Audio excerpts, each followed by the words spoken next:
Alright. Hello, everyone. My name is Master Serman, and tonight is a pretty special occasion. If you can't tell by, the title and my shirt right now, and the plushies I'm holding right now, and the cartridge I'm also going to be holding on to right now, yeah. It is officially the night that Banjo-Kazooie is supposed to come back, or come to the Nintendo Switch, which kind of feels a little wild to think about. Um, I figured, I kind of had this idea in the back of my mind of rewatching, like, I'll kind of explain what we're going to be doing here first until then. We are going to be rewatching some of my earliest videos. In fact, when I say earliest, I mean like some of the first videos I ever recorded with a capture card. So, fair warning, the quality on these is terrible. My voice is also way higher pitched at the time because it was recorded before I went through puberty. And, yeah, these videos are definitely a little rough around the edges, but I kind of wanted to rewatch them anyway, just to kind of see how they fared up a little bit, and, you know, when Banjo-Kazooie goes live on the service, kind of just get ready for that. So, let's go ahead and kind of get things started here. I'll need to... Hold on a second, I need to figure out one quick thing here.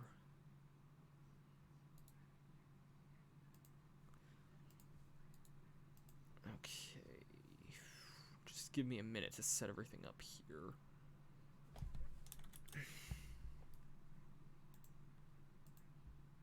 Okay, there we go. And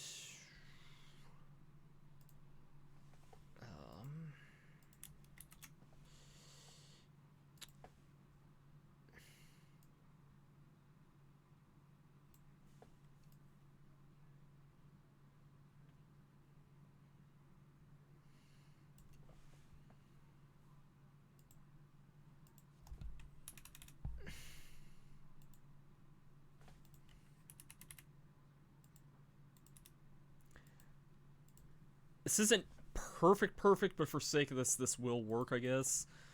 And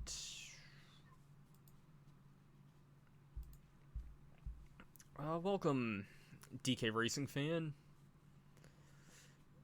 Just kind of getting things set up for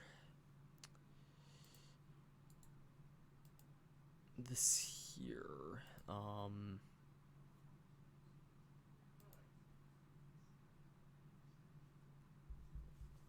Actually, wait, hold on. It might be easier just to...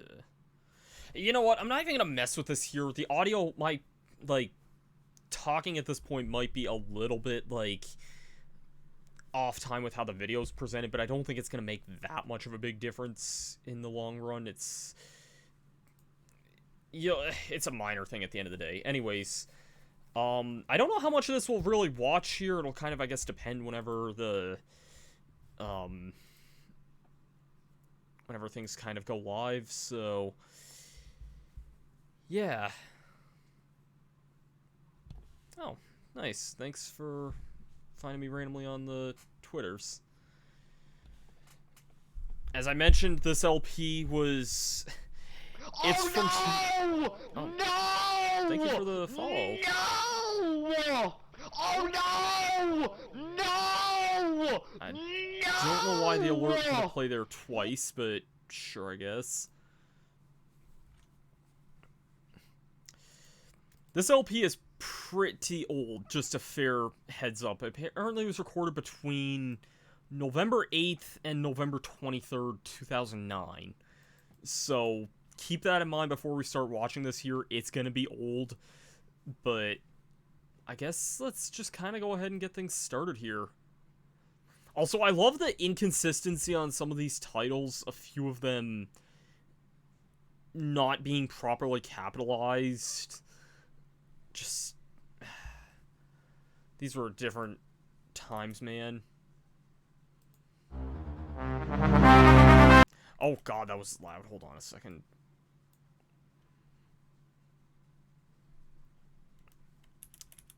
Might be nice to...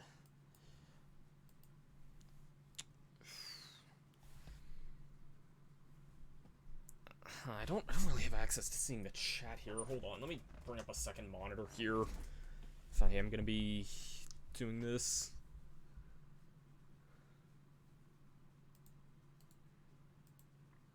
Sorry, this is kind of complicated to set up here, but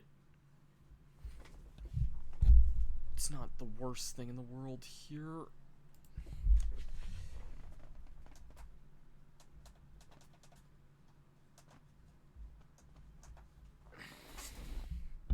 Alright, there we go. And...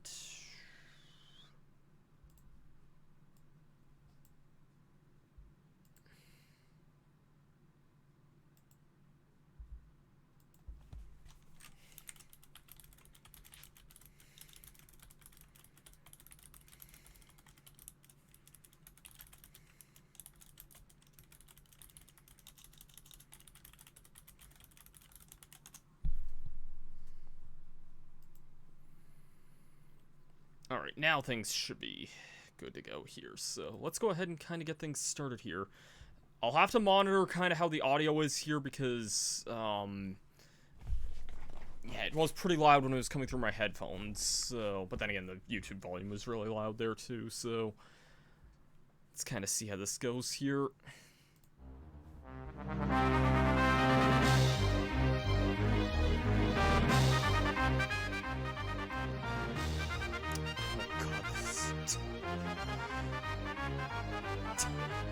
Oh god, the... Sorry, just... I have to comment just how terrible that opening editing was. Like, you can tell it wasn't good, but like... Oh god. And let's see how bad the commentary is gonna be. Hey guys, it's Master Starman playing Banjo-Kazooie. Well, actually, I'm not really playing. I'm just watching because I'm doing post commentary. Yeah. So. Oh boy, it begins. This is the start of Banjo-Kazooie. So, man, that mic quality. Oh. I think when I did this, I was using just a really crappy Walmart headset, if I remember at the time.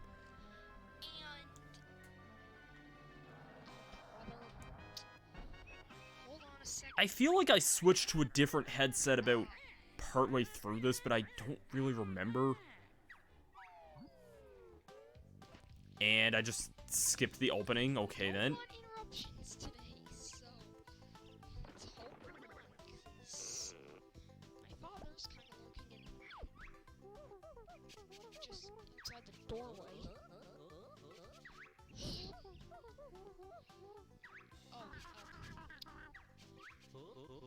What's all that noise about? Where's my sister Tootie?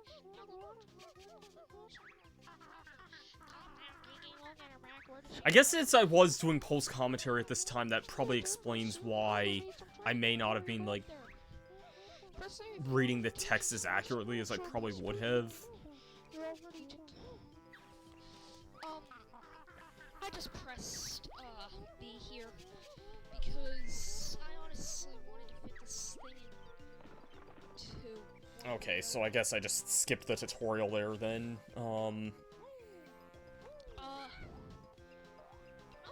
Which, honestly, I'm not surprised I did that because keep in mind, this was in the days when YouTube had an 11-minute time limit, so it probably would have wasted a lot of time and been most of this first video was already just this.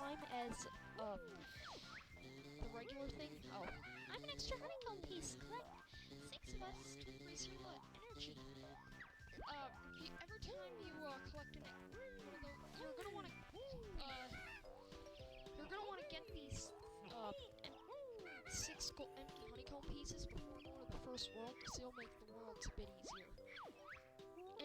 here there's something funny. If you just keep talking to bottles over and over, he, eventually threatens to erase your whole game pack. I'm actually kind of surprised I acknowledged that secret. That is kind of funny. After this, I'm erasing your whole game pack. 3, 2, 1. Oh, so we won't do it again. Okay, let's get on with this game, shall we? I love that. Anyways, here I kind of get a little confused. Yeah, because I kind of forgot what move is normally taught here. I was thinking I would have had the ground pound already, but that's not until halfway through the first world. That's like the one thing that I cannot stand, aside from, peeps again. I'm so stupid. I'm off topic. Quality Anyways, microphone. Yeah, I don't know if I can have the, recording thing open while, I'm recording normally, so this might actually go into post-commentary, which I'm not sure if it would be every segment might be post-commentary, which I'm not sure would be entertaining. I mean, That would have been a for very this game, it probably strange would be, since it gets pretty heinous later on, but twist, I guess, if everything... my other games, especially not Metroid Prime. Speaking of which, I got really mad at today because when I got my software Oh, today, yeah. I was about ready to play Metroid Prime. This was when I was, like, super into my Metroid Prime phase. It turns out I have to beat it on Veteran again, just so I can unlock the stupid hyper mode, even though I do have freaking proof that I have it. Oh and my that god. Fusion Yeah, that's... I'm just rambling about something with the Prime Trilogy version of Metroid Prime, because when I first got my Dazzle, that was actually the game I wanted to do first, was Metroid Prime, not Banjo-Kazooie, but, songs, and yet still, I have like all the songs that only come at the end of the game, like Omega Pirate, Metroid Prime Battle, all those sort of things, and yet it's still saying that I don't have hyper mode unlocked. I mean, like, and I even offered to save my picture, screenshot to the Wii or whatever, message me so and it's still nothing. It's pretty lame, I know. So, yeah. But yeah, so... That's kind of I guess if you're wondering kind of the origin of those, like, text boxes that were coming up, this was kind of in the era of, like... I had seen, here I kind of fail a little bit. Like, voice crack. like, I keep getting epic failed and I was watching, Chuck Conroy a lot, even back in these days. I know he's, like, a super popular YouTuber now, but even back in these days, I was, a pretty adamant fan of his work. Anyways, he used to do things like that in a lot of his earlier videos, too. Like, he'd play, like, Paper Mario the Thousand Year Door, and a text box would pop up on screen anytime he'd get a star piece or a shine sprite or something, or if he got a blue coin in Mario Sunshine or something. That would kind of... I kind of want to do something similar to that in some ways, so... That's kind of where a lot of my, like, influence was kind of coming from this time period. It was actually a request by, my friend, which I think I'm gonna email and tell him that, I'm starting. Oh, okay. I was gonna say, I'm like, this game being a request? No. I remember, that's kind of an interesting story. So, when the summer before this, my mom and I went to Toronto at the time and stayed with, like, a friend of hers, and this guy just so happened to have an N64 kind of lying around, and for most of that summer, I think I just asked him, like, or most of that week, rather, I think I was like, hey, do you mind if I play your N64 for a bit? He didn't seem to have too much problem, and I played most of this game that week, basically, and I think he might have enjoyed watching me, but in reality, looking back on it, I'm not sure if it was, like, it was probably just him being a nice person, I guess, in some ways. Like, it's, I don't know, that's probably about, like, the extent of it, because, I mean, you know, he was from what I can recall anyway, I'm pretty sure he was, like, a middle-aged man. I don't think he really, I don't know if he would have been playing this game a whole lot in that area. He just kind of had an N64 with this game, so anyways, like, I think I sort of wanted to make this LP kind of in, like, I don't want to say tribute to him, but, like, yeah. Anyways. There he is. Yes, my tricks and traps. See? Wait.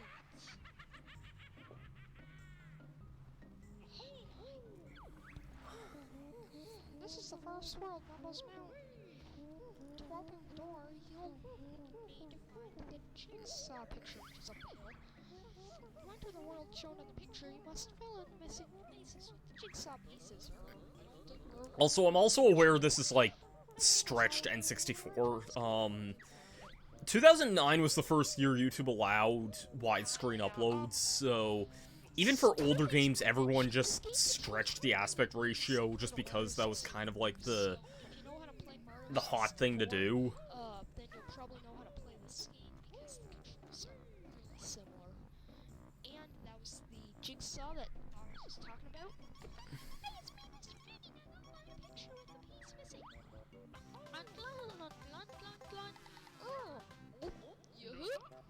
I love that. Second thing is that, oh yeah, here's basically what happens if you try coming here. Over here, you can't get up. Every character in this game actually knows that they're in a video game, which I think is pretty cool. I'll admit it. I don't think it's possible to get up this hill without talent rot. I'm pretty sure it's not. I could be mistaken, but... And the segment's almost over, as you can probably tell if you're watching this. Yeah, I can't tell. I don't know what I did there, really. We got the first jigsaw piece gone, boy. Alright, follow mission based on the picture and press A if you don't want. Yeah, because again, I could only record in, like, 10-minute chunks at the time, so this was, like, the best I could really...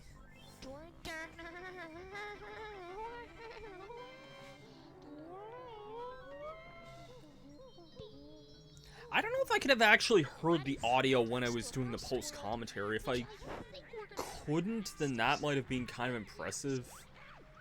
I'm not sure, and I probably wouldn't have had any idea about, like...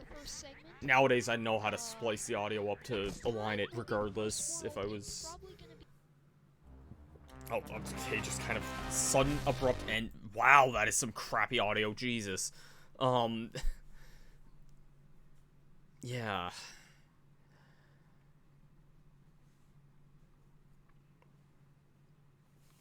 And yeah, a lot of these titles were just random, like, fonts and effects that Pinnacle Studio had. Also, my old logo, which kind of looks, like, weirdly washed out when looking at the OBS picture there. God, sorry about that audio there.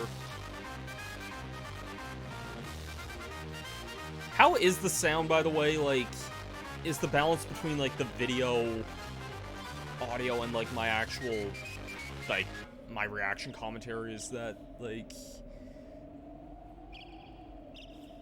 fine for it? Also, I love this, like, freaking buzz bomb dying every time.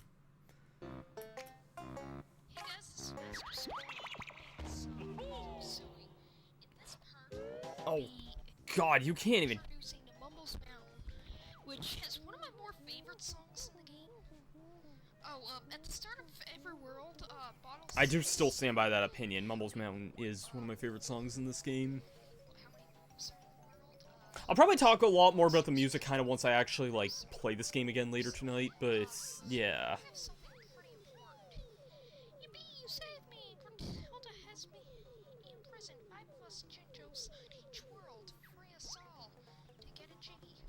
Yes, there are jiggies. These things are also pretty important. Mumbo's token used for Mumbo magic.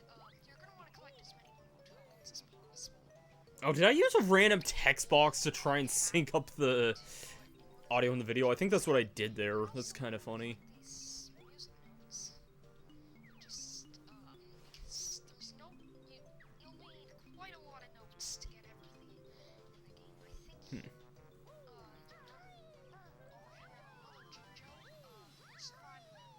I do kind of miss that, like, blue gradiented font from Pinnacle Studio. I kind of just missed some of the weird, like, effects Pinnacle Studio had. This world also has one of my favorite songs, which I sadly cannot listen to. I'm gonna have to listen to it in video editing because, just Okay, this would have been my first time doing live commentary with this. right now, so I can record my voice, which I'm recording with, Audacity, by the way. God bless Audacity, everyone's favorite audio recording software since... I don't know when Audacity came out, but it's been around forever. That you're gonna want to collect. I call this the Beak Buster, which I consider the ground pound. It's basically you'll be using it a lot. Yes, you will be. It's basically your ground pound, just like in Mario 64. Press C in the air, you do a ground pound. Now, believe it or not, actually, as much as I like Mario 64, I actually am not fond of the controls of the N64 version. I don't know how much that opinion still holds up, believe it or not. That egg there, Most of my time playing Mario 64 was actually more on the Virtual Console and more recent stuff like 3D All-Stars and stuff. I've always owned my copy of Mario 64, but I don't know if it was just from having a crappy N64 controller, but I'm not sure actually. I've played... let's search for 10 of us. Yes, there are 10 J's each one. I'm not sure, because I would have played all of Banjo-Kazooie and DK64 on this crappy controller. And I didn't have as much problem with those as I did with Mario 64, so... maybe at some point I'll revisit that game on, like, the actual, like, card at some point. I'm not really sure. I definitely grew up with Mario 64 on, like, the N64, but... So, starting with Mumbles Mountain. We're not going to be seeing him for quite a while, so... yeah, you might want to get used to seeing his house. But only in this world does his house contain a Jiggy. Slide down. And get the third Jiggy in the level.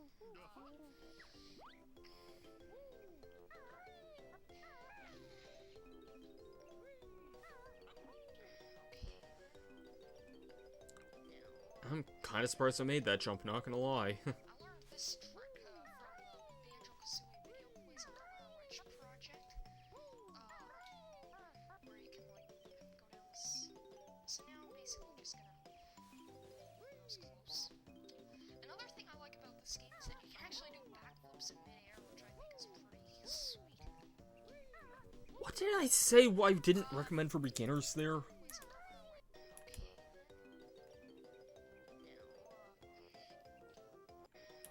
Hold on.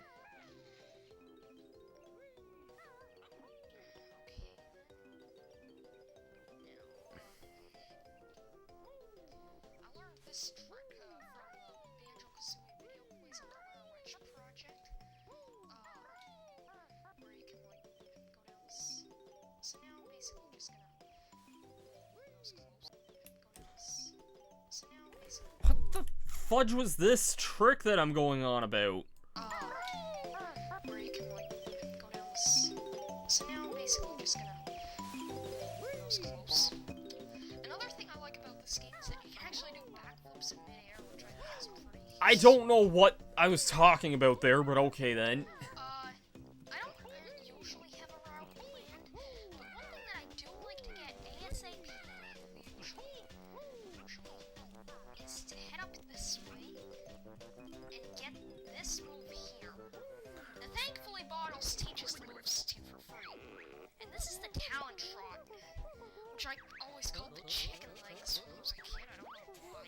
That is true. But yeah, this move's amazing. I like it a lot. You hold Z and press C left? Yeah, C left. I think that might be something relevant to Star Fox, I'm not sure, but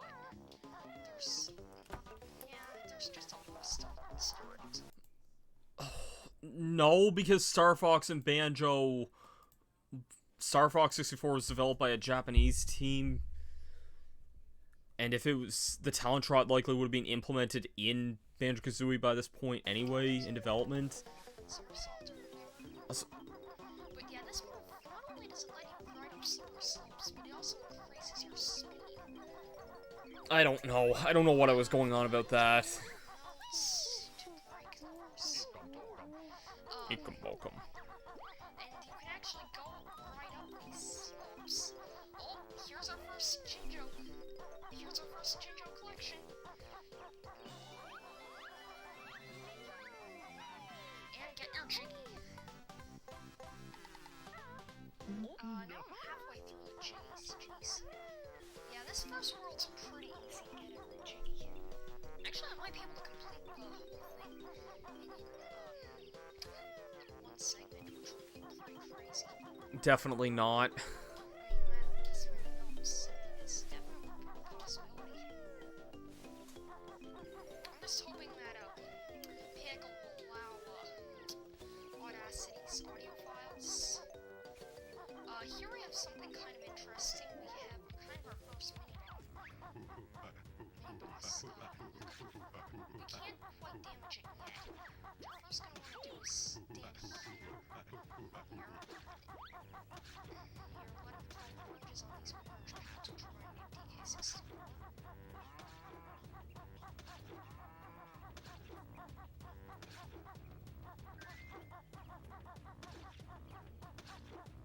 There we go. Grr, clever bear, find Conga's gold. Just completely changed the effect of the Jiggy font there. Chimpy hungry, wants orange now, feed Chimpy. Yes, Chimpy wants an orange, which luckily you can steal oranges from Conga. I sort of love this, how when you get close, oranges are nice. And I agree, I like oranges. Oh, Chimpy like Conga's oranges. Chimpy help Fat Bear and Bird. I like oranges when they don't have a million seeds in them. Wow. And at this point, I think I can finish the whole world in one segment. Final bottles move for this world is the... I think that another reason... Oh.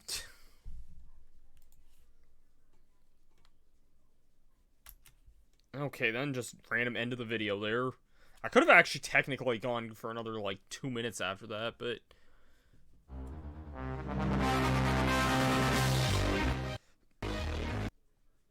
Sorry, just... That audio is not listenable at all. Like, I'm really sorry for that.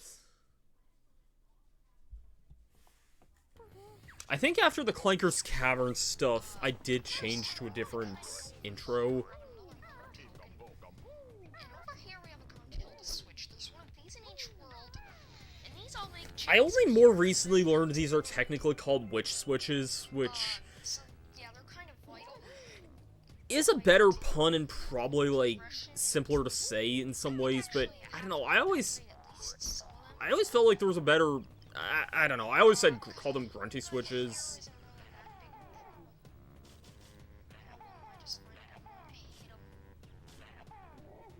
I don't know, maybe that's just one of those things where, like, as a kid you say something that you think is, like...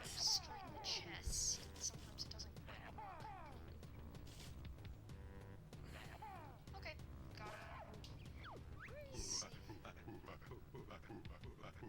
What? It only takes 3 hits to kill? What?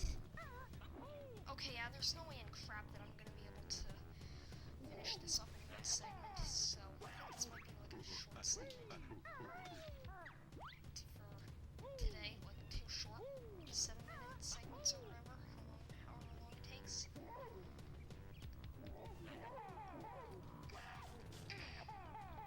Jump.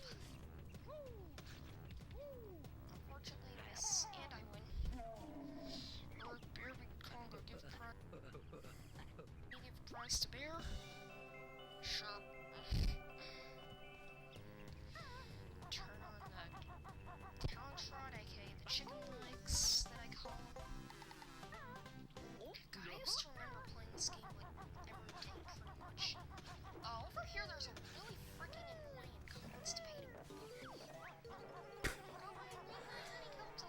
I just thought that I called it a constipated bowl. I don't even know if I knew what the term constipated meant at the time. Wait, I know where it is. Yeah. If you can remember, there's like a you want to head back up here to this totem guy. You can feed us with nice blue stones. Okay, now you don't quite want to do this all the way. Instead, you're just gonna wanna until there's one left, and then you can get the first empty honeycomb piece and grab a chicken.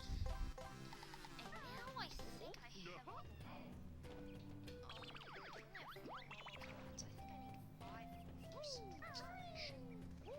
So I might have to go find it. Yeah,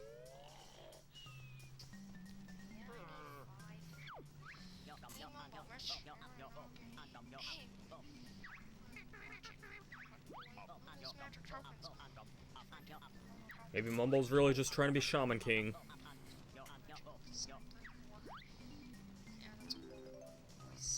You know, Momo's one of my favorite characters in the series. He's actually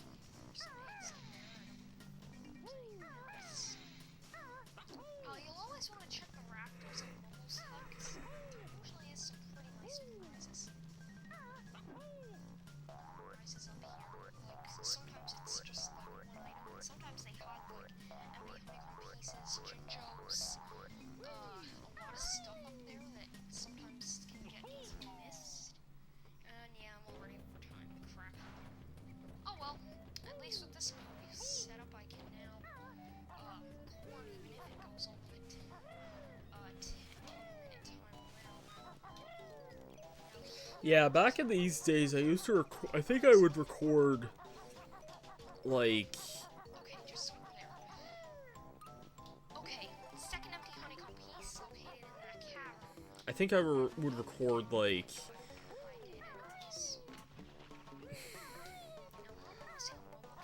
Sorry, I kind of blanked on what I was about to say there.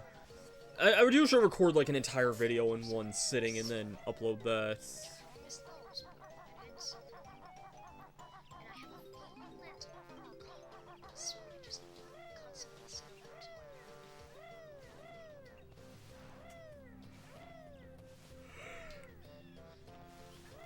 I think that's the other weird thing, is that I'm also used to looking at the Xbox version of this game in some ways now, and if those... One thing I'll give the Xbox version compared to this one... Originally, there was only man, that voice crack. I think in some of the later ones they had... The Xbox version just has way, way better draw distance. Anyways, you're gonna wanna go in here and hello. Banjo has plenty tokens. Standards, go impress me, simulated normal magic. This guy, he'll basically transform you into a glorious thing. Here we get an ant. The ant is one of my least favorite. It's not that it's bad, or it's a termite, I guess I should say. It's just that it can basically only go up slopes that Banjo-Kazooie kind of can't. I mean, like, even with towns. It's also possible to just get up this even without the termite. Hey, where'd you get those? I'm not good at doing the trick needed to get up this. I think it's basically just a bunch of, like, frame-perfect jumps with the talent trot. And don't worry if I'm a little short on my notes. I know what I missed, so that you could have headed this way, but my route playing this game, I was okay. 94. I know where the last stuff that I missed. Get up here. Probably won't have enough time to edit all this because I mean, like, okay, this is basically where I need to go. Over here, I can find and the final chicken.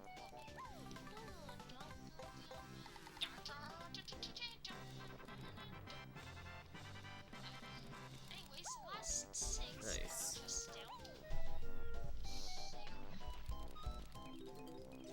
I guess another random thing I can bring up here that's, like, you might not know from looking at this, but, back in the day when, like, everyone was kind of obsessed with, like, uploading stuff in widescreen, I didn't really understand how that was done in Pinnacle at the time.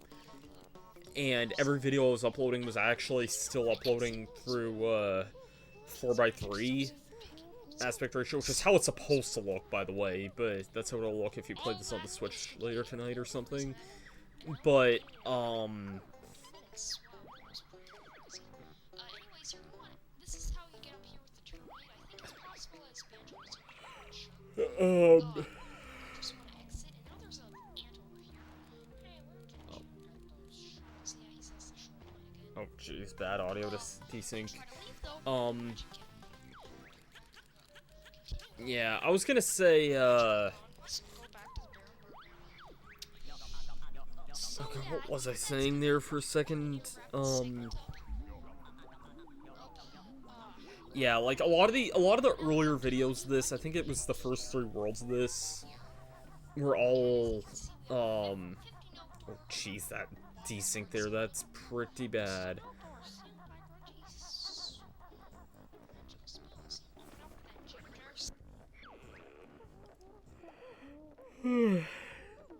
Sorry, I shouldn't be yawning right now. I don't think it's on the N64 online yet, is it?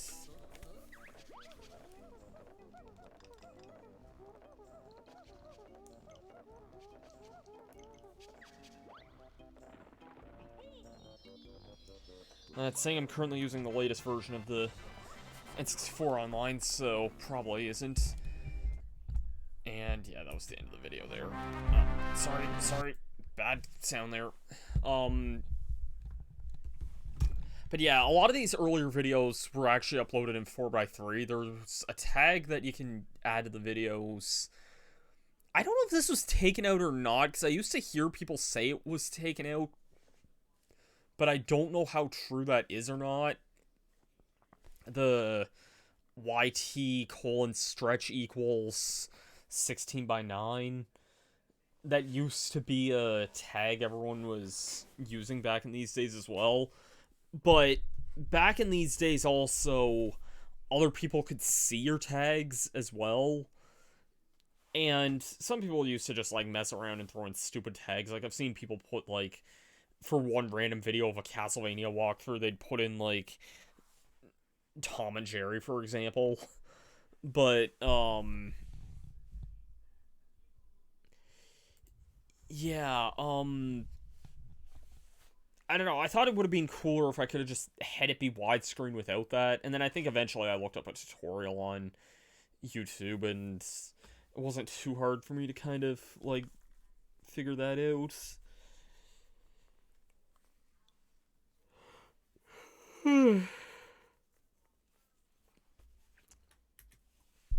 Let me skip the intro here, just because how terrible the sound is here. So yeah, like, I think if you look here and you can kind of see when... Oh wait, hold on, is this video actually... Oh, this video was actually 4:3 here. Or... It was when I was zooming around.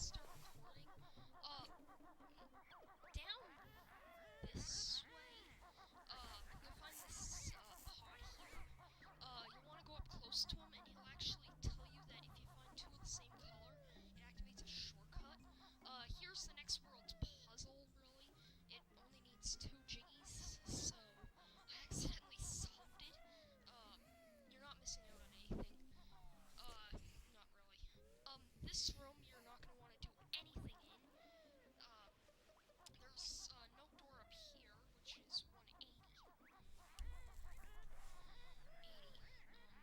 There's 100 by the time we go there. Anyways, this is where you're going to want to go for Treasure Trove Cove, which is one of the levels I wasn't looking forward to. And I'll tell you why I hate this level. Okay. I don't hate this level. I hate one gimmick in this level, and I think most people know exactly what it is. I don't hate this level, though. Guess what? This beach water isn't ordinary beach water, and there's something I also forgot to mention is that, stop and swap items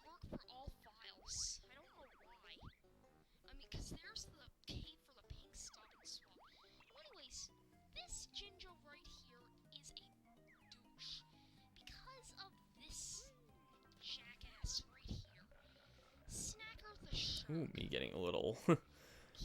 me getting a little antsy with the language there. In general, though, I expected most of these videos to be clean, though. I was still pretty young when I recorded these, and I try to keep things cleaner at the time, because... Swim for your life, Banjo! Holy crap! Yeah. Wish this was Banjo 2, where we had the A plus B sword. Anyways, blue ginger down there. Really annoying to get. I guess first we'll cover the mini boss of Treasure Trove Cove. Similar to common ruin, and that is, hey, the Snipper's Beach, you find nothing. This is basically an ember. It's a really easy boss.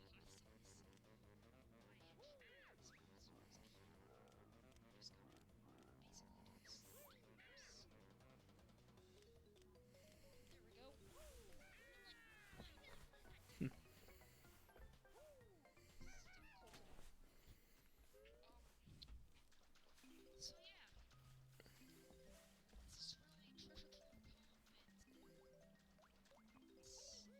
level that I'm very fond of. Almost looks like there's almost like a little bit of like the capture card lagging at times. I don't think it's the game itself, even if it is just an old N64 game.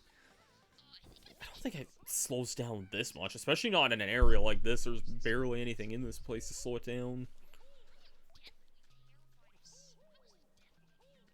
I remember kind of considerably ramping the production values up a little bit once getting to Clanker's Cavern, although I can't really remember exactly for what reason that would have been.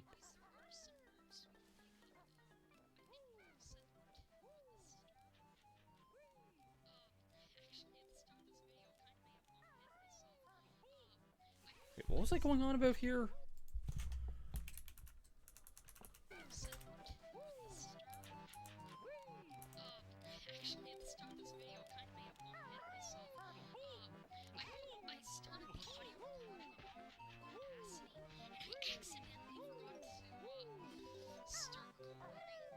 Start recording on Pinnacle, so I accidentally, so it was like 2 minutes in, because I, found some interesting Easter eggs here and stuff like that. Okay, I guess it was just talking about, like, the... starting to record some stuff without...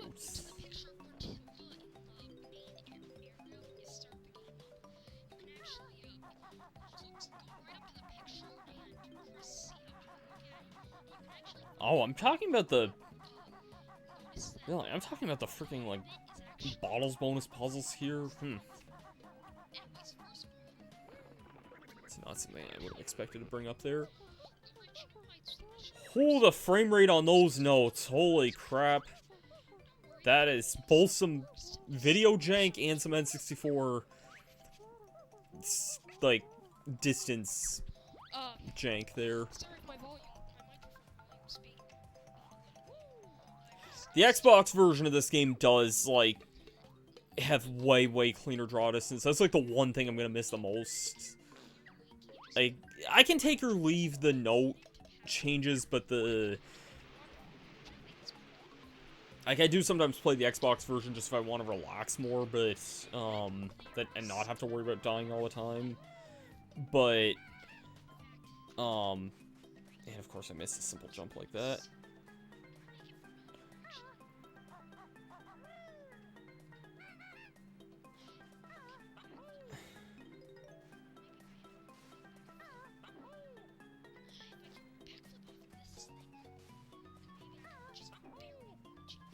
Yeah, I was gonna say, I knew it was definitely possible to make that jump.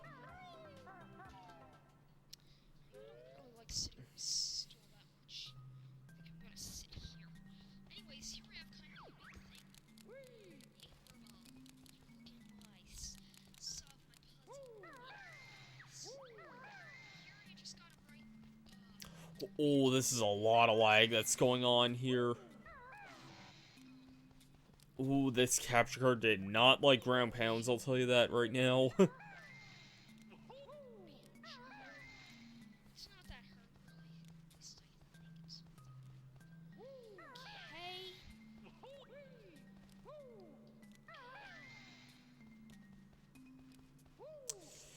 Yeah, we might have gone back in time. Found a DeLorean. Hit the appropriate gigawatts. Going back in time.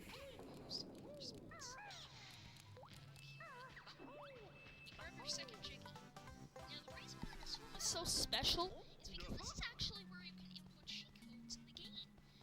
You just have to enter a cheat, and for each time you learn your account, then you have to enter a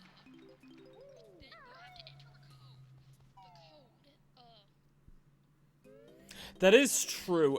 Actually, I actually kind of like that I brought that up. That's gonna be a legitimately, like, gigawatts, yeah. This is actually gonna be a very legitimate, better thing about the N64 version on the Switch rather than the Xbox version.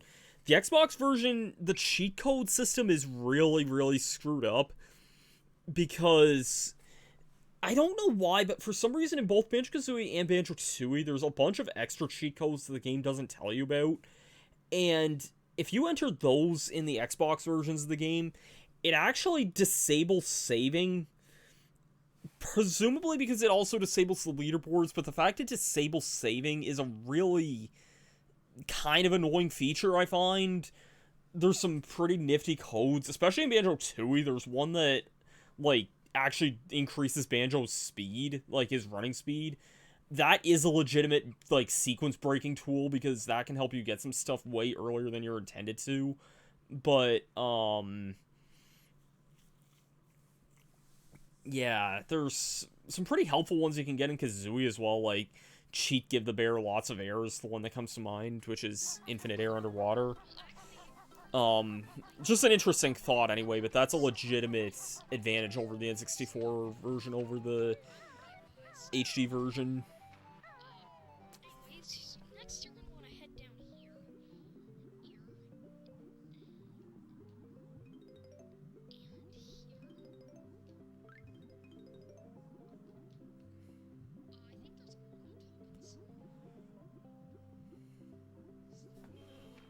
I'll probably mention this if I get to Treasure Trove Cove tonight, which I probably will. It shouldn't take me that long to get to the second world. Fun fact, the Smash Bros. Remix of this song was done by none other than Yoko Shimomura. And it's one of my favorite, like, I love a lot of the Banjo remixes in Smash, but that's among my favorites there, is Yoko's version of Treasure Trove Cove.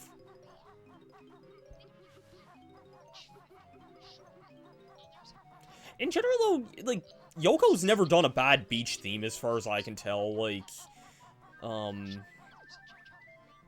Like Destiny Islands, the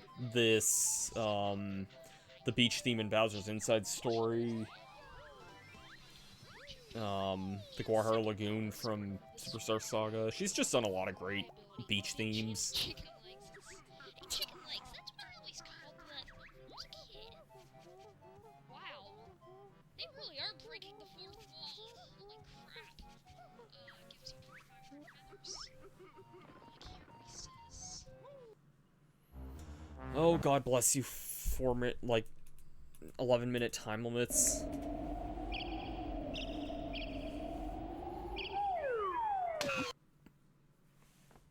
They really are breaking the fourth wall. Holy crap. Different, like, screen, like, sizing in this one.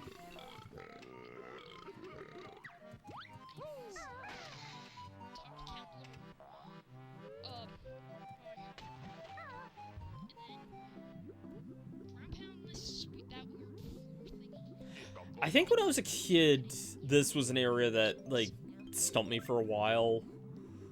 Trying to find... I can mention this again once I actually start playing it, I guess. I'm kind of, like, running out of, like, weird stories, I guess, with, like, at least these first couple videos. I feel like once I got to Bubblegoop Swamp, I had a lot more to say.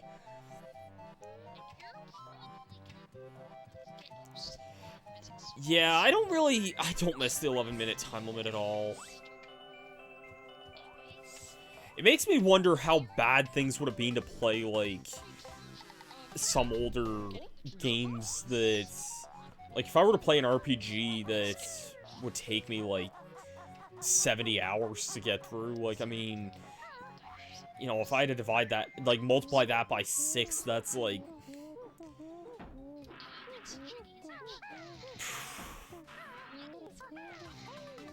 That's, like... Oh, God. That's, like, 450 videos, although I'm at... Also, nice capture card lag there.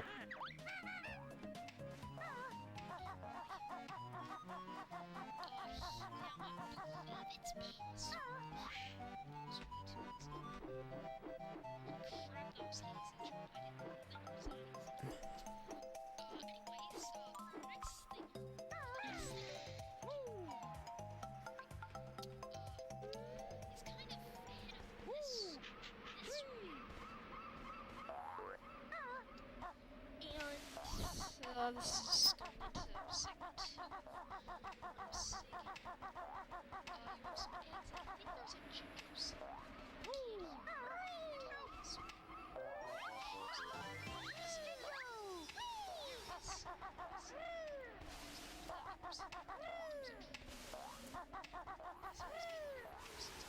Sometimes I don't know if this is just for me, like, having grown up with this game, but sometimes I do legitimately wonder if this game were to get, like, the full, proper, like, Crash Insane... yes, this was recorded with the Dazzle. This was the very first Let's Play I ever recorded with the Dazzle. Or actually, I guess technically it was the very first thing I recorded after I got Pinnacle Studio, because the version of the Dazzle I had only came with the Pinnacle Instant DVD recorder software, and that... It recorded in, like, this weird format that Windows Movie Maker wouldn't accept, and I had no idea really what to do with a .m2... Or, was it a... What was the file that the Dazzle DVD recorder recorded to? It was a really stupid file. It wasn't, like, anything normal that... Why did I do a jump like that there? That's not a jump I would attempt to do today. But yeah. This would have been, like, one of the first things I recorded whenever I got the Pinnacle Studio, which had, like, proper Dazzle recording software within that as well. I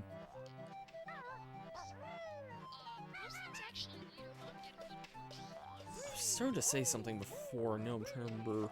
Oh yeah, I remember now. Like, I always did kind of wonder, like, if this game ever did get a proper, like, Crash Insane or Spyro Reignited style remake, like, both this and Banjo-Kazooie, like, I'm sure fans of those games probably, like, wondered the same thing when those were coming out, like, just how those would look, like, seeing, like, just seeing this game with, like, a completely different coat of paint, and I don't know, in some ways I almost have a hard time, like, wondering how this game would look. Like, I imagine it would still look really good if it got that, and I'd definitely try and play that, but it does just make me wonder, I guess, kind of how, like,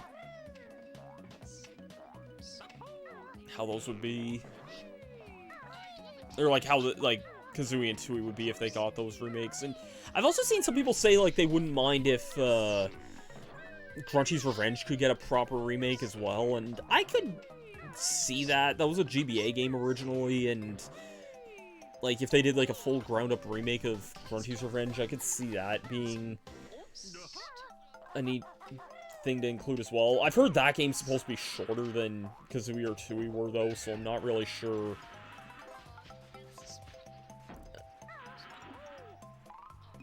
Honestly, I should play Grunty's Revenge sometime. It's something that I am interested in playing. I know it's weird for me saying, like, I like the... Yeah, I've heard the thing with Toys for Bob as well. Oh boy, desync time. Also, it's funny whenever people bring up Toys for Bob as, like, the Crash and Spyro guys now, because I know them from somewhere completely different.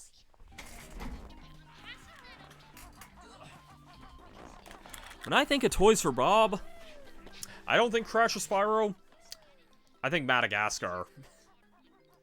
Because they were the devs of this game as well. Yeah, I know they did Reignited and Crash 4. I think didn't they also handle the... I want to say they handled a port of...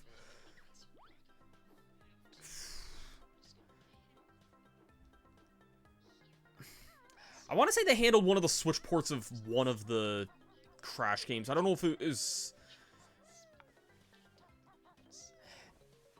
Yeah, Madagascar was a pretty decent game. It was a little on the short side, but I thought it was pretty enjoyable for the most part. I wouldn't mind revisiting that at some point. I just oddly remember the Toys for Bob logo in, like, the beginning of that game for some reason. Like, even as a kid, I always, like, thought it was, like, a very vibrantly pronounced studio name. Kind of oddly just stuck with me for some reason.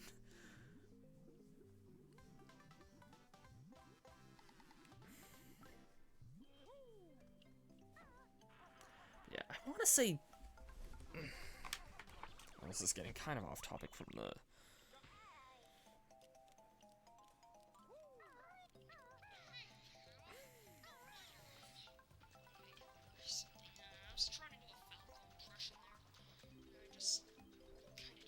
Talking about Star Fox, I see.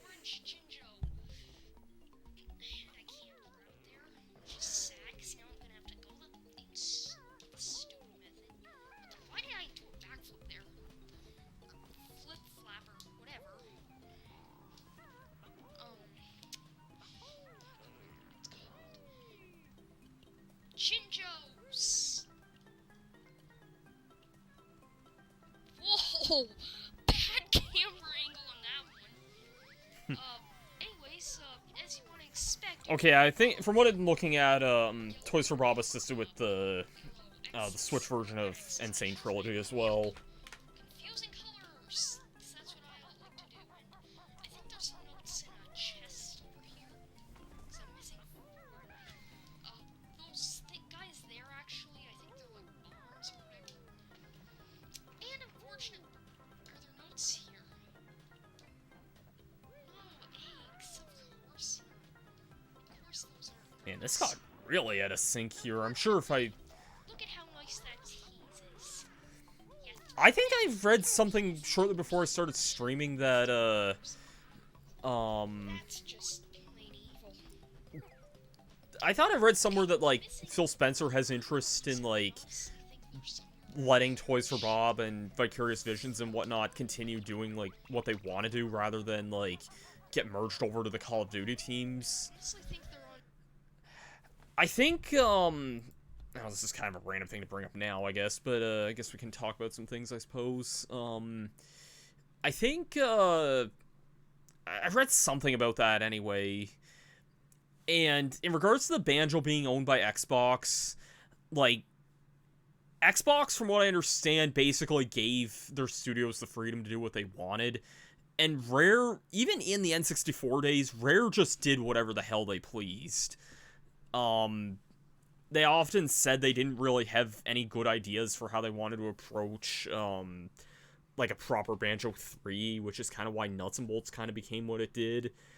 And I think besides the era where, like, they were basically forced into working on Kinect titles, I think Rare otherwise just kind of did whatever the heck they pleased for the most time. Because, like,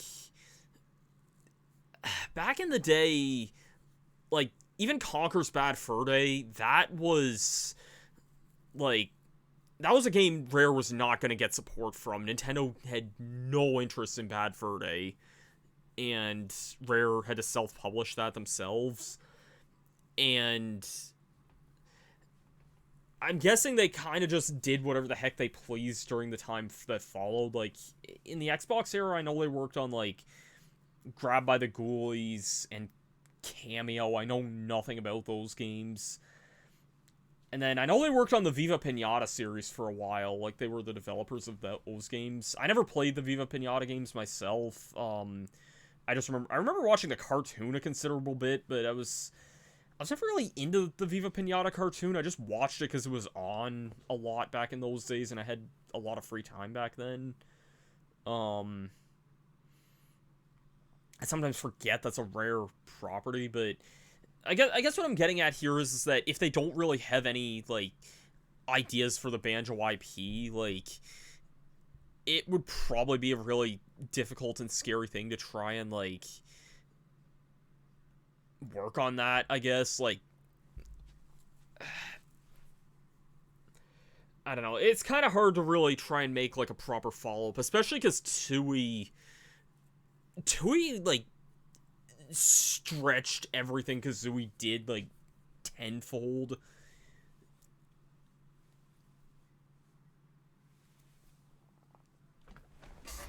I think I knew of the Viva Pinata games at the time, because I used to watch G4, but I don't know if I knew it was necessarily made by Rare or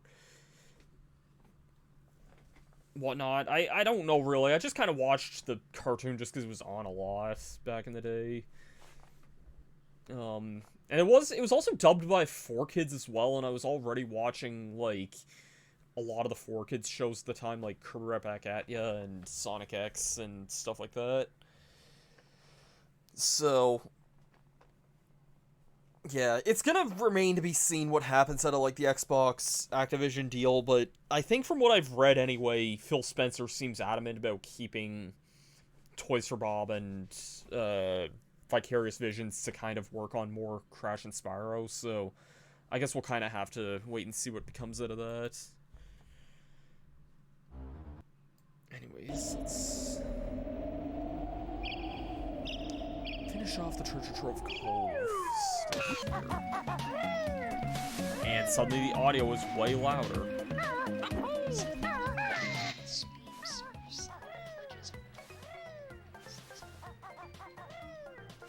Now suddenly I can't even hear my commentary.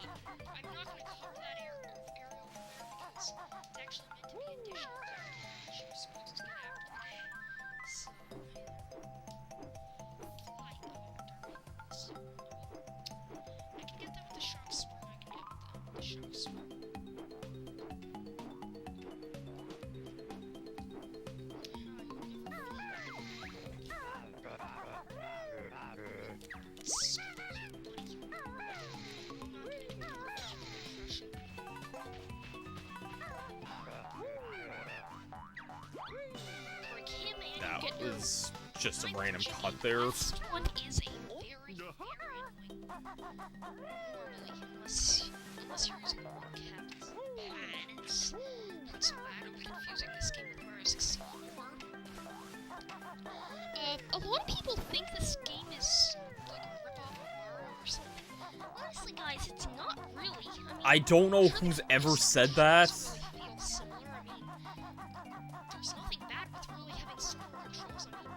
I don't know who's ever said this was a ripoff of Mario 64. And also, this was published by Nintendo back in the day. I know Rare was the ones who developed it, but, like, Nintendo themselves published the Banjo franchise at the time. Because, believe it or not, it is possible to get this one with just the flying ability, and you can also avoid Snacker altogether. I used to just be terrified of the shark in this level. That's kind of why I was always taking all these weird, like... Can I get that? Oh, hey, I'm flying. Come on, get it. Oh, screw it. That was too high. Don't dare touch them. It's kind of annoying to get this one. I don't mind dealing with Snacker nowadays, but yeah, back in these days, I wasn't the biggest Yes, fan. got that one. That's an X70 piece, and wow. I can't believe this is taking 3 segments to do. Oh well. Welcome to the joys of old YouTube here. You'll have an episode up every day. Yeah, I think this was recorded, like, and, like, uploaded, like, daily back in these days. If I uploaded like, almost 20 videos in the span of Anyways, there's a Jiggy a fairly short time, but... There's also, I'm gonna date this immediately, but one of these videos was recorded the day New Super Mario Bros. Wii came out, and I was talking about that a lot during some of these videos. That's how long ago this was. I think it's part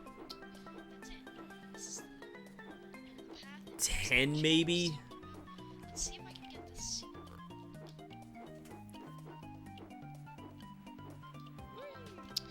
Guess I have a little bit of backtracking. Okay. Okay, so that's 10 jiggies. 10. This one, that's good. Yeah, I'm gonna go through this. That's why you Anyways, gotta face the shark. piece number 2. Just gotta accept shark is there, and... Get out of the water, Banjo. This is why I recommended getting the Lovely. pieces out in Storm Hill, because they actually it's help you in this situation. I think I might know where I'm missing it. If not, I'm probably just gonna have songs, honestly. I missed 3 notes. I think they're up here. Yep, there they are. Anyways, last of the notes up here. There's a logo. Okay, 200 notes. And I'm just gonna end with a smash. Or not. I'm just gonna end with that. Yes, so this setting was Treasure Trove Cove. Not sure how this I can kind of agree with that. It's... I can look back on this time period as, like, segments. one of the most innocent times of my life. Like, I was... I have a little bit of time to screw Like, in reality, it wasn't really, like, this. the most innocent. Completed! Woo! Because, like, my life was changing a lot kind of in this era. I was kind of starting to enter my teen years, and... I'm not really sure why it's on this file, but it is. Oh wait. I completely forgot there's still the jiggy that I can get here away. Actually, again, friends, this is kind of good. YouTube has definitely changed a lot, and in some ways for the better, in some ways for the worse, but... I don't know, I don't think I'd really change... like, I don't know, it's... The journey's something that if I were to retrospect on entirely, first of all, that would literally be a novel to write. But... That's probably gonna be the end of the remainder of this segment. Yeah. To get out, you want to climb up the vine, which looks eerily similar to a vine in DK64. My first ever LP, which I used to call walkthroughs back then, because Let's Plays... I guess I might have known what the term Let's Plays were, but... My first ever one would have been... I usually consider my old Mario 64 DS series the first official one, and I think it's the first, like, surviving one, but... I don't know, back in those days, I used to upload a bunch of, like, old videos that I intended to start as full walkthroughs, but just never ended up finishing. I know one of them I've mentioned for a long time was, Drawn to Life, actually, was one of them.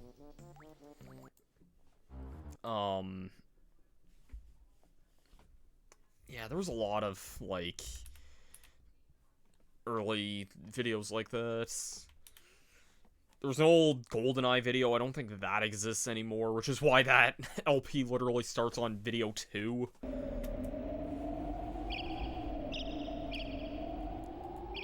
If I ever, like, decide to rewatch my old Mario 64 Hey DS... guys, it's Master Starman playing some Banjo-Kazooie. And guess what? I made yet another boo-boo. I did a little bit of screwing around. I found some, you can look around here. I found some gold feathers as well as I got some more Wumbo tokens, including this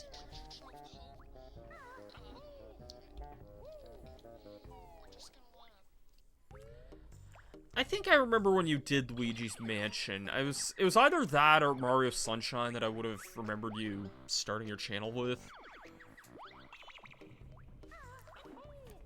I kind of wonder if I'd ever, like, properly Let's Play Luigi's Mansion, because I don't know if I would or not when I did a live stream series of that, and by that I mean it was 2 streams, but... yeah, I definitely have a bigger appreciation for Luigi's Mansion now than I used to.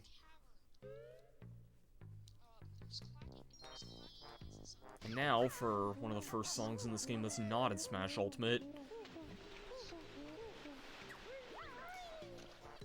And of all the songs that I'm actually surprised that aren't in Smash Ultimate, I'm really surprised the Grunty's Lair song, which is literally the main hub you're in for most of the game. Like, you're in Spiral Mountain for maybe, like, 5 to 10 minutes, maybe 15 if you go through the tutorials for the first time.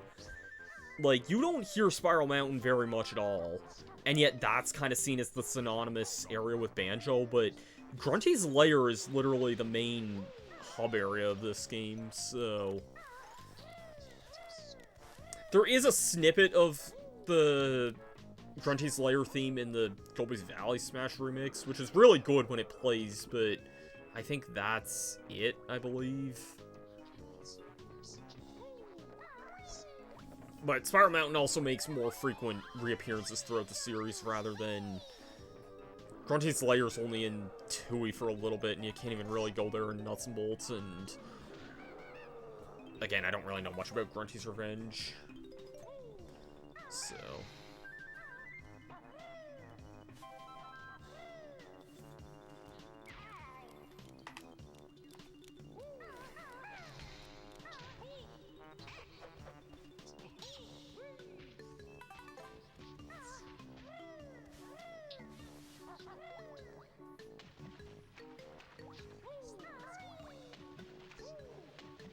I can't even hear what I'm saying at this point. Like, that's how bad the audio...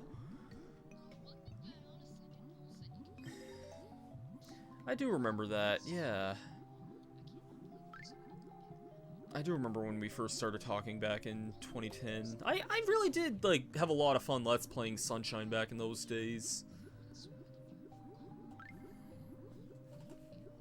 I honestly, I was thinking about this the other day. Sunshine's one of those games that, like...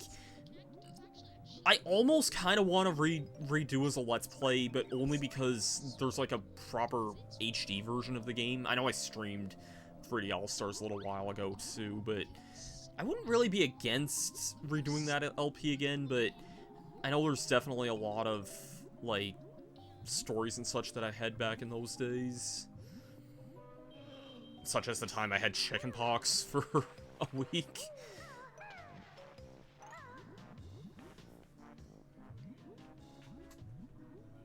If there's any videos from this LP I would not remember, it would be these, because Clanker's Cavern I always felt like was the world I never really...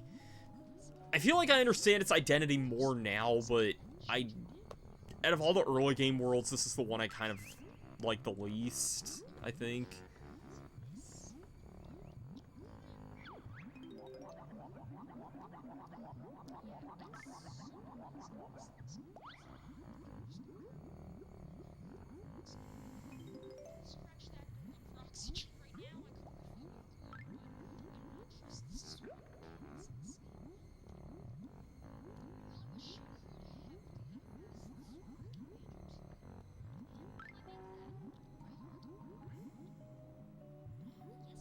I think I die here if I remember right.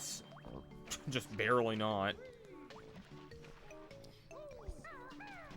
This world's like, I think, the first properly difficult world to actually get all the notes in, because you have to raise Clanker, and there are notes down below here as well.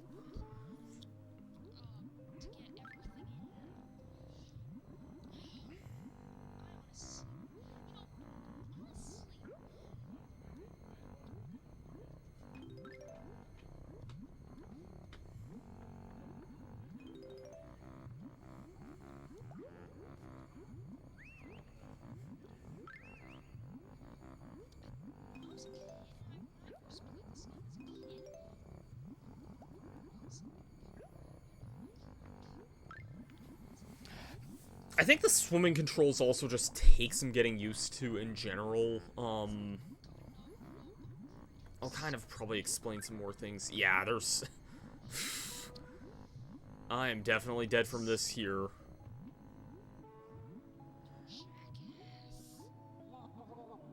Yeah.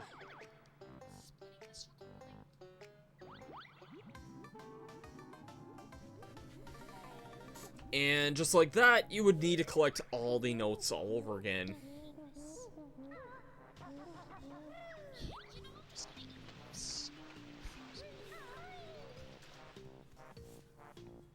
It's the thing most people find the roughest with the N64 version of Banjo, though... I actually got all those notes down there. Though I know some people who also kind of like that with the N64 version as well, just because it is a legitimately, like, harder challenge that some people do like out of the game. Because I don't think, like...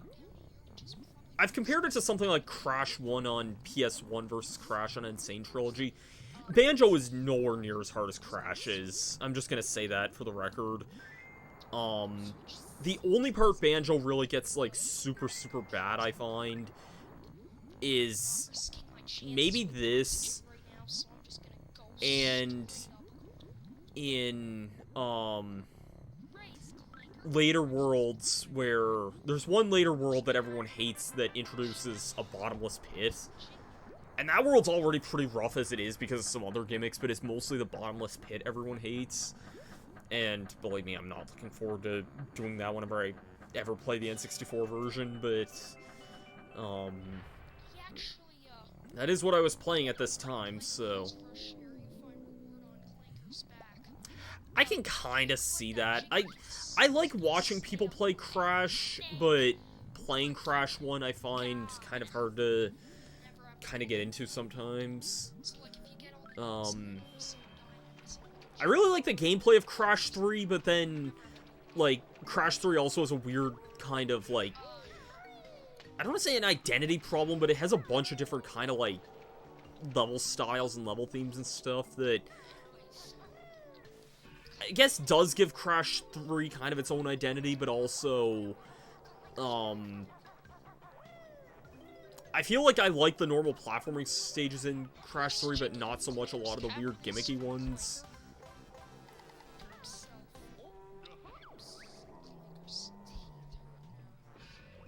I don't know, I want to try playing the Crash games again at some point. I might consider getting them on the PC at some point, because I have the Insane Trilogy on Switch, but, I don't mind necessarily playing it on the Switch, but I know it is, like, I know the resolution and the frame rate's a little bit, well, the frame rate's 30 on everything except PCs, that's not the fairest thing, but I know the resolution's a little bit worse on the Switch, but that's probably a minor thing at the end of the day. Switch version's not unplayable or anything, so...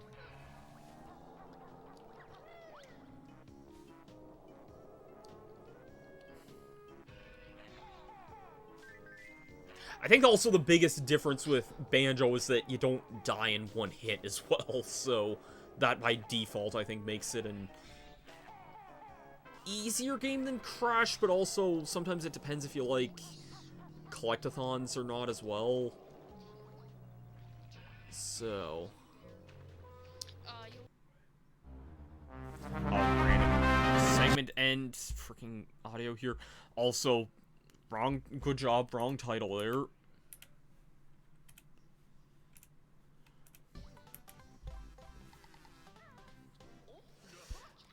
Also, it's almost 9 o'clock my time. I'm wondering if, like, I don't know if the service is gonna update at 9 or not.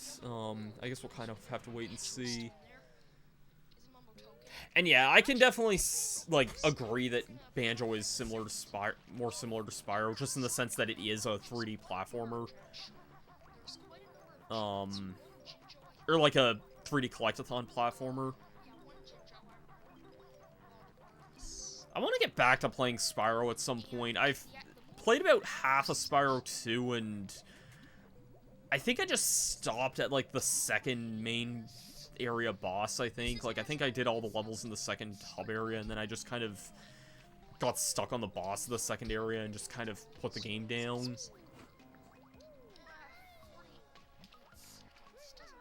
So, Spyro 1 I played all of in, like, a weekend. I got the trilogy on the Switch for Christmas a few years ago, and played all of Spyro 1 within, like, a few days.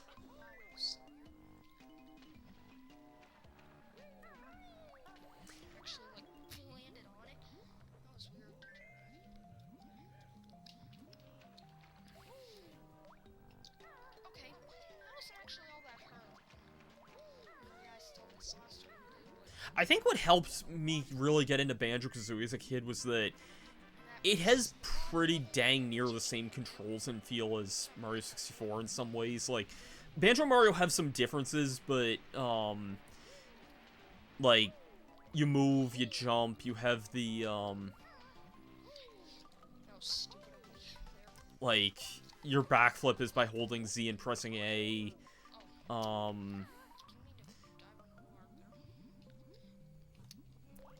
you'd attack with the B button. There's a good number of differences when I think about them side by side, but generally, like, the general feel of the games I was able to kind of adjust to rather easily. Let's see if this update is out. Yes. Actually, my Switch still says 8:59, so...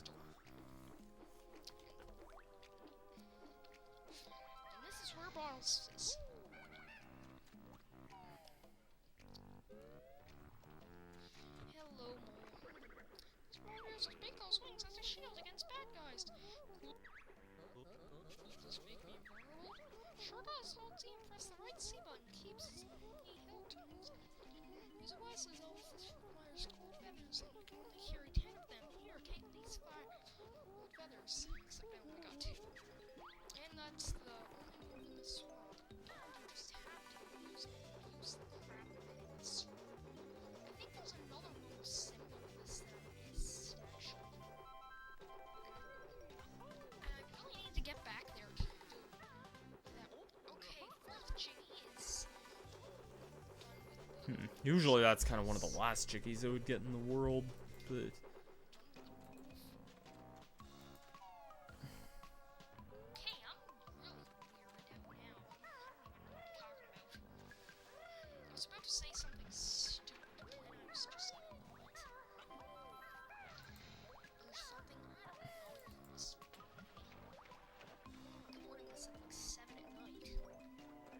At 7 at night.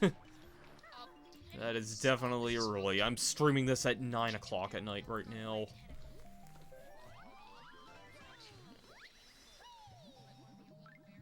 Let's see if this update is out now. It's still saying I'm using the latest version here.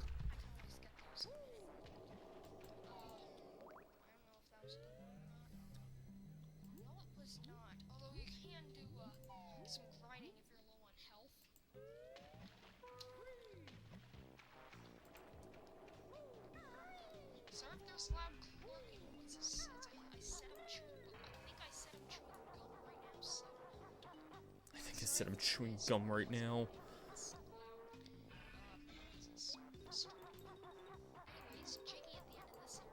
Oh, what I just did here, I accidentally closed my chat on OBS here. I'm trying to see if I can get that up here.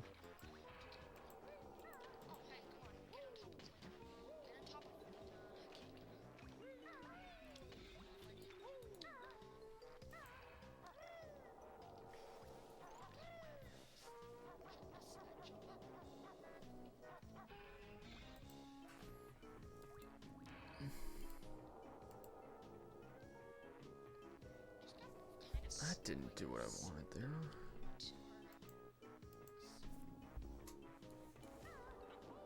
That was kind of close. I guess I should explain the mid-air backflip here. This seems like a pretty decent spot to do it. Just run, hold C off. I screwed that up. Okay, if you run and off a cliff while holding Z,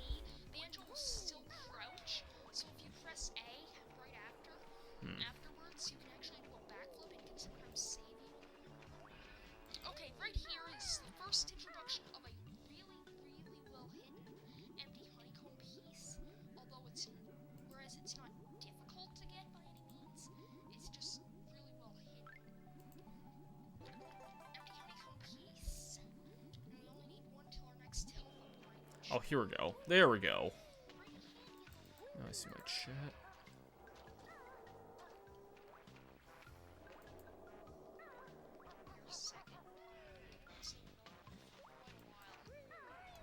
There we go. Actually, I think I wanted to be on that part. Yeah, I did. Because that'll actually lead me to the green ginger. It's looking like it's checking for updates here. 10 notes or something. If it does start to update, then we know things are live. The next empty honeycomb piece. Oh, you're gonna want to head over to this spot. Hidden fairly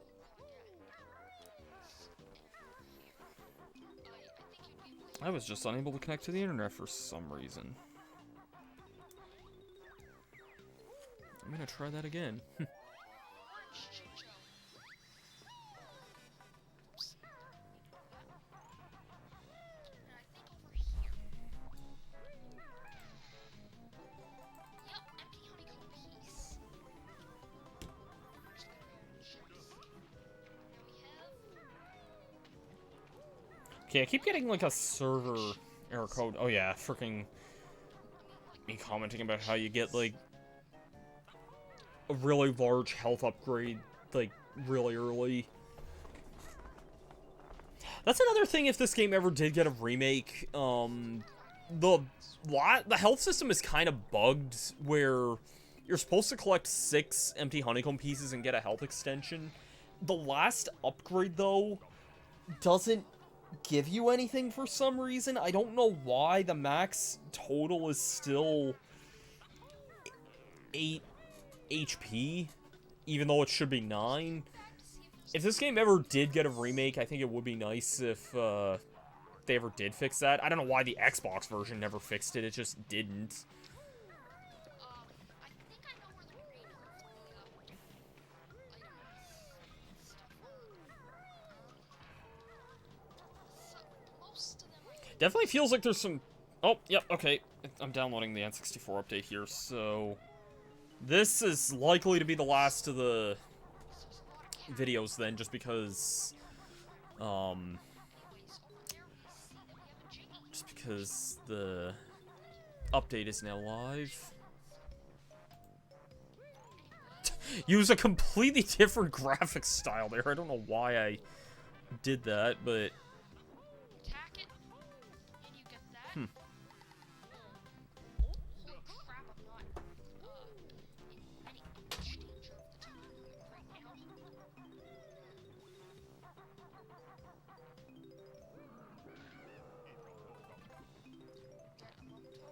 There's a thing in front of that.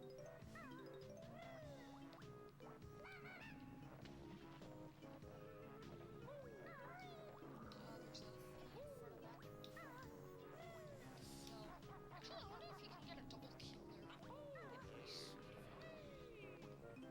And I know where I'm missing the mark to switch this one. I think this all leads to a warp, so...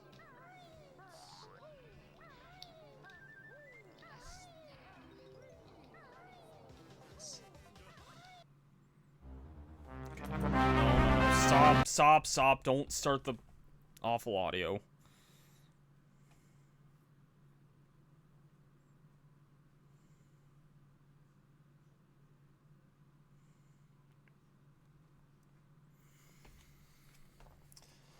Alright, so, we'll probably continue this at a little bit sometime down the line here, but I think for now, let's switch to playing some Banjo-Kazooie on the Switch here. How does that sound? Yeah, here's another random banjo thing that I had on my desk here that I forgot.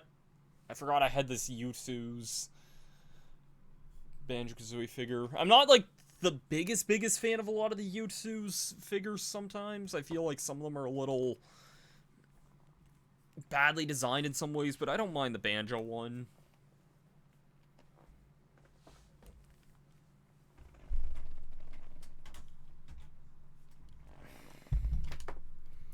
Alright, so, who is ready?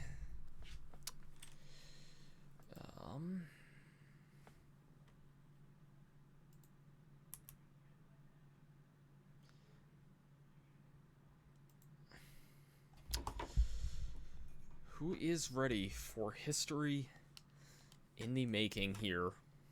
Oh, the thing is still installing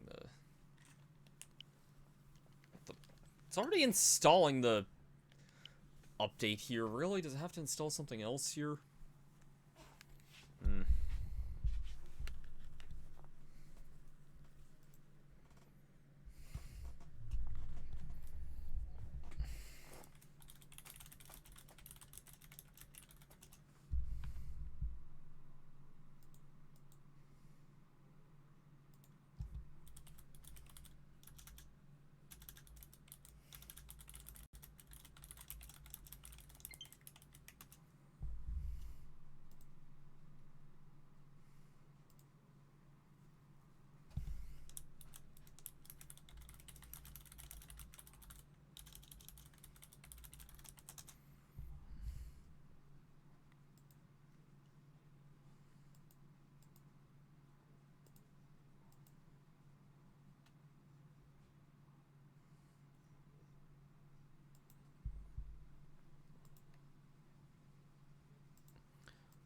Alright,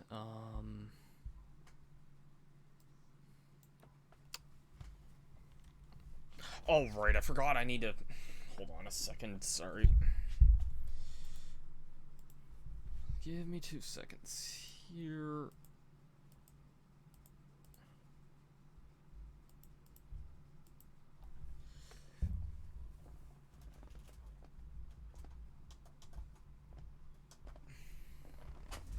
Okay, now making sure this is updated right here. Yes, we are in fact using the latest version, so... Guys... To reference Persona 4 for the millionth freaking time this month, it's time to make history. If I update the thing again, I literally just updated this. There we go. You guys can sit up here for now, I guess.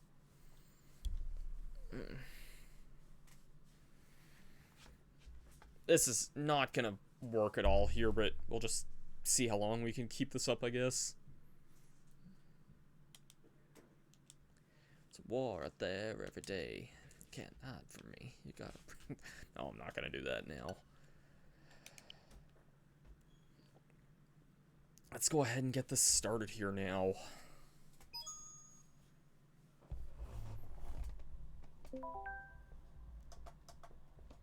There's something new to play. This feels really, really, really, really surreal seeing this image here. Okay, I have to see one thing here. Yeah, okay. I was gonna say they had to mention Xbox in the copyright there, but... Yeah, it's... First of all, it's kind of wild that it says... I mean, I get why, but... it has to say Xbox Game Studios there on a Nintendo Switch, but... This action game released for the Nintendo 64 in 1998 features an unlikely pair, a honey bear named Banjo and a beetle named Kazooie. Together, the duo embark on a wild quest to make use of their wide range of combined special moves. All started when the Wicked Witch Gruntilda kidnaps Tootie, Banjo's sister. Banjo and Kazooie set forth to bring her back, venturing from Spiral Mountain along the shark-infested coastlines of Treasure Trove Cove, through the icy perils of Freeze's Peak, and beyond. With Kazooie spending her most of her time inside Banjo's backpack, they're like two heroes in one. Though they may squabble from time to time, with the two of them working together, nothing can stand in their way. Now you can join them on this journey into a magical world of adventure.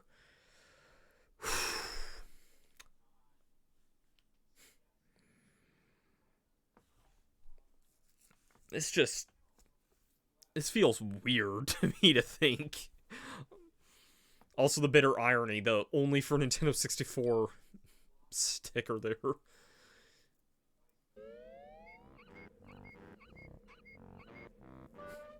Also, yeah, the classic old opening, too.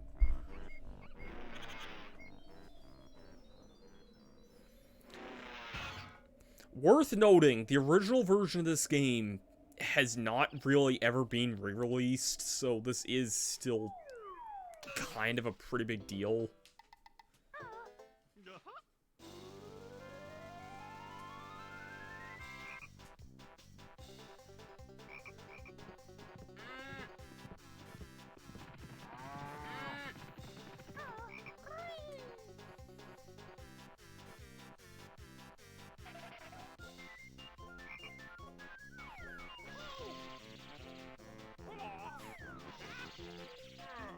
Good old Nintendo logo on the xylophone there.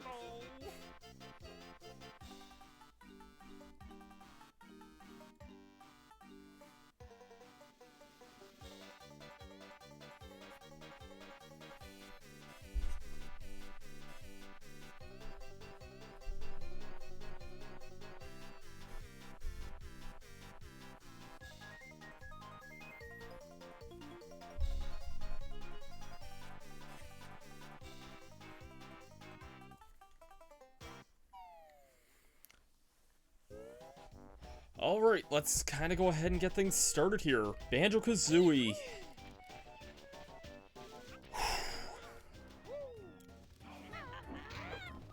I don't expect this to run perfectly, but the fact this is on a Nintendo system again at all is still really impressive to me at the same time. I'm also kind of curious because, like, I know this opening movie would kind of, like, it would demo different worlds depending on how many you've unlocked, but I think you did have to unlock the later worlds in order to...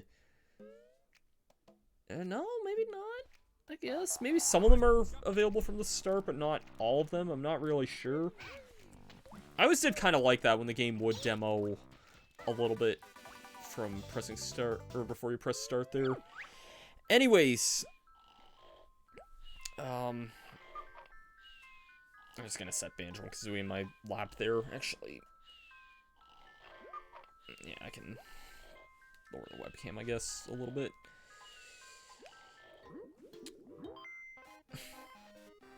The Game Boy one was always probably my favorite. I think some people would say this was like the fan favorite of the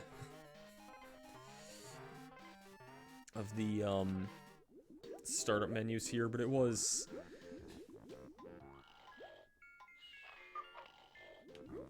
kind of cool how they all also had like their own different menu themes here. Gahoo!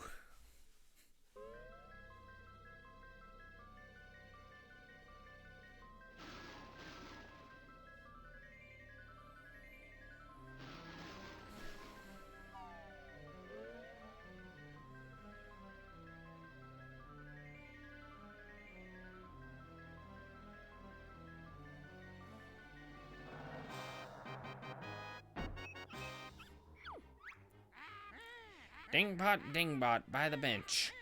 Who's the nicest looking wench?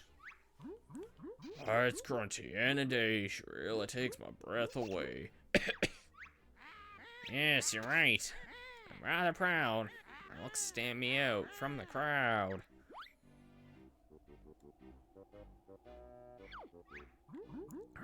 But where is this girl? What you mean this cannot be? There's no one prettier than me. Oh, it's Tootie, young and small. She's the prettiest girl of all. Oh no, you must be mad. This beauty can't be had. Fortunately, I think you'll find it's Tootie. She's cute and kind.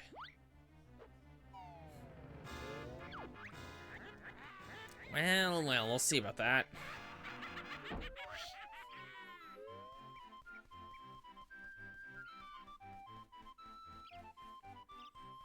Right, character that literally would not be seen again until Super Smash Bros. Ultimate.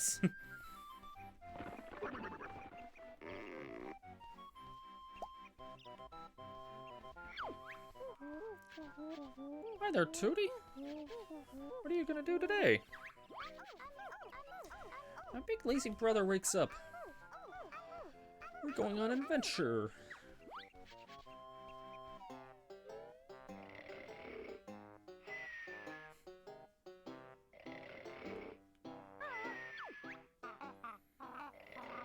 Wake up, I want to go on an adventure too.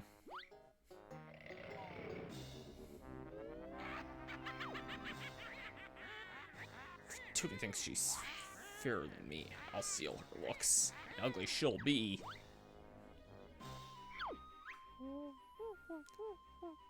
Is that your brother? Where, Mr. Mole? I can't see him. Up there in the sky.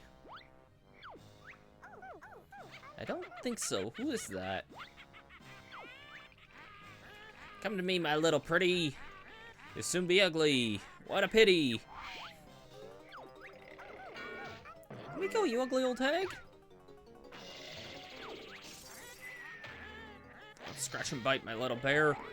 Soon need bigger underwear. Oh, she's got her. Somebody help. Banjo, wake up now.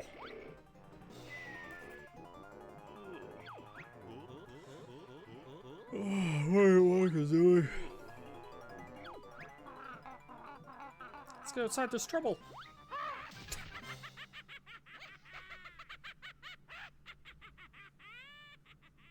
And just like that, the game starts off.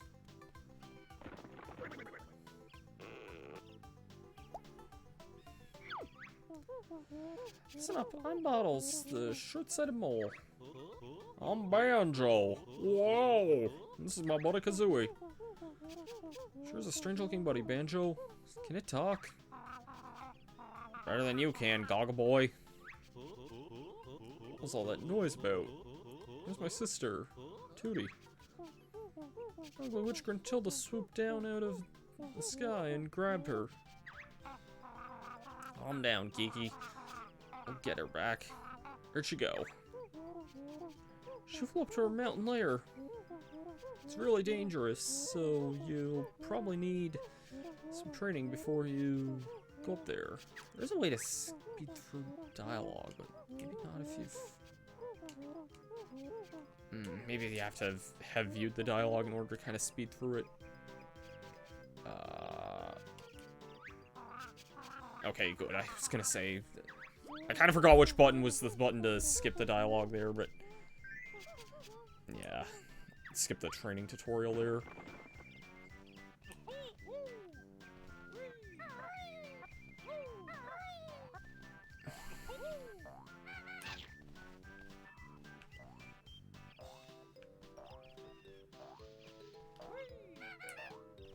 Okay, I see that the...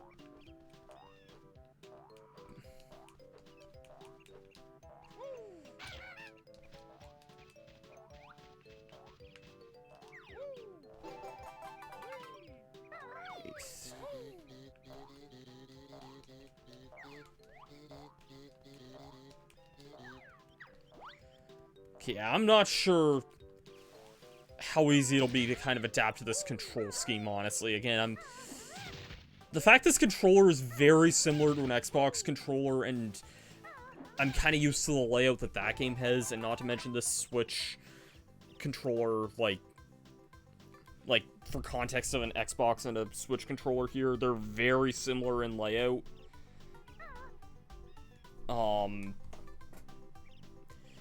The Xbox kind of, like, obviously adjusted the controls to kind of, like, actually natively support that controller.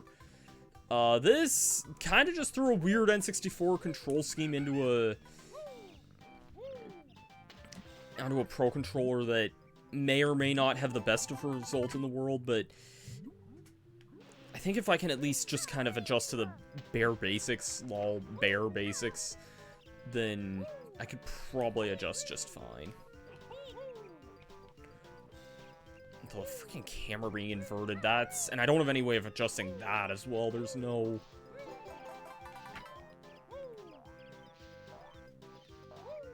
nothing in the thing that would let me change that, I'm pretty sure.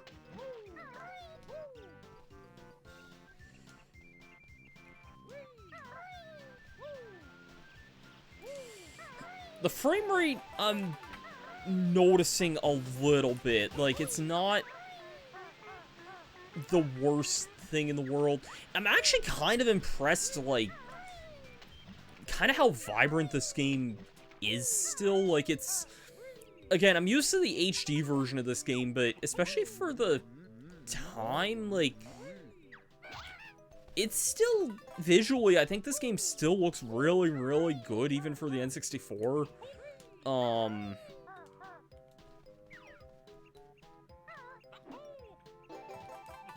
I think this game actually looks, like, really still good. It's kind of hard to describe it in some ways, but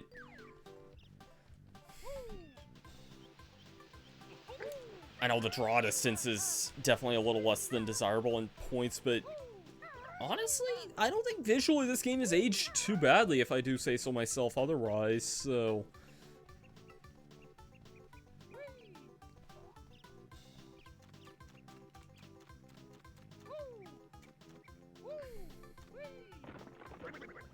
Alright. Oh, there we go.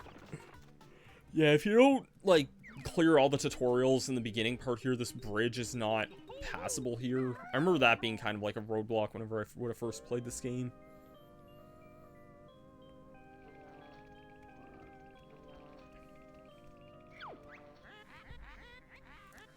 This fine contraption, so I'm told, will make me young and tooty old. Let me go, you fat hag. My brother will come and kick your butt. There's many dangers in my lair. Alright, Clungo, push the switch. I'm tired of being an ugly witch. Yes, mistress. Grunty power is soon be ready. Banjo, help!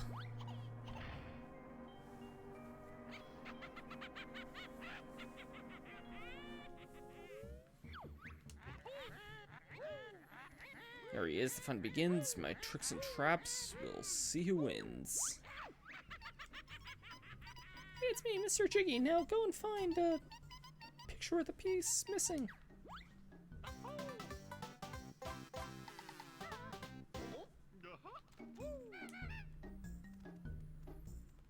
Really quickly, is this picture still... I mean, this picture's screwed up in all the versions of the game, but... yeah. I don't know why, I love looking at this picture like this for some reason.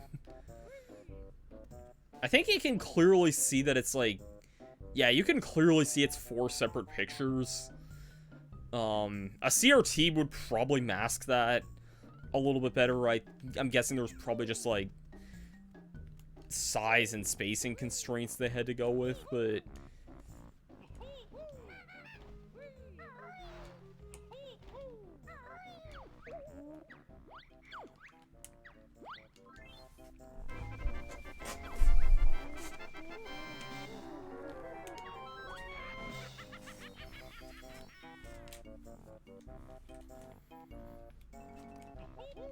I think most of my time with, especially this version of the game, I think usually would have been on a CRT, so...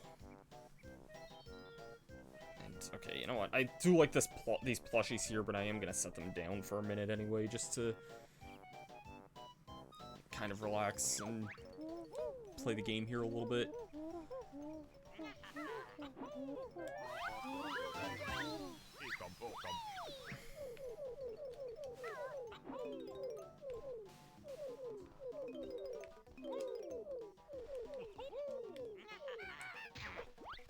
Like, yeah, the draw distance is definitely a little less than desirable in some ways, but I don't know, I don't, like...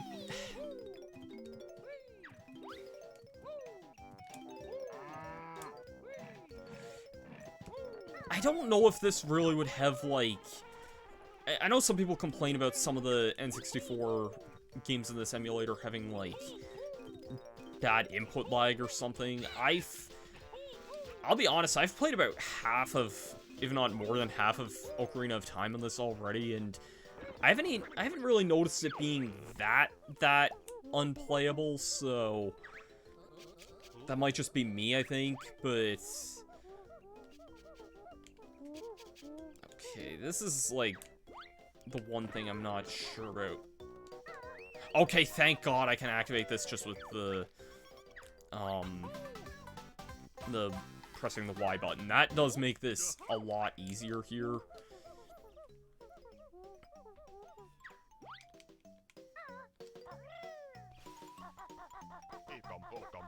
Having to specifically use the right stick, but yeah. I have a feeling I'm going to be using the R button for the camera a lot throughout this, which I usually do anyway, but it always, like, kind of was what I would do whenever I would play this game. But especially in this now, like, with the camera being, like, weird, inverted. I mean, it would have been that way in the original as well, but I feel like I would have noticed it easier or something. Beak Buster, jump in the air, press Z to send Kazooie slamming hard into the floor. Oh, I don't like the sound of that, Banjo. Get used to it, Nest Girl, you'll be using it a lot.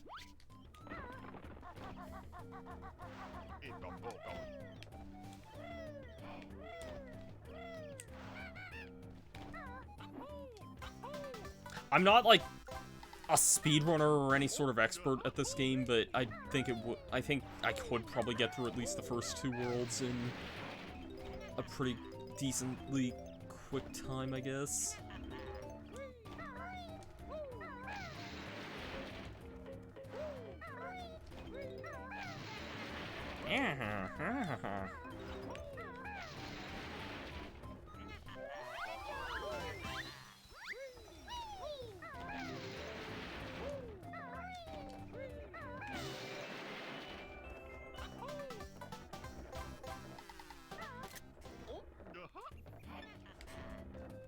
I liked that clip of that guy just kind of running in the background there. There should be a viral video of that guy walking to random nonsensical music half the time.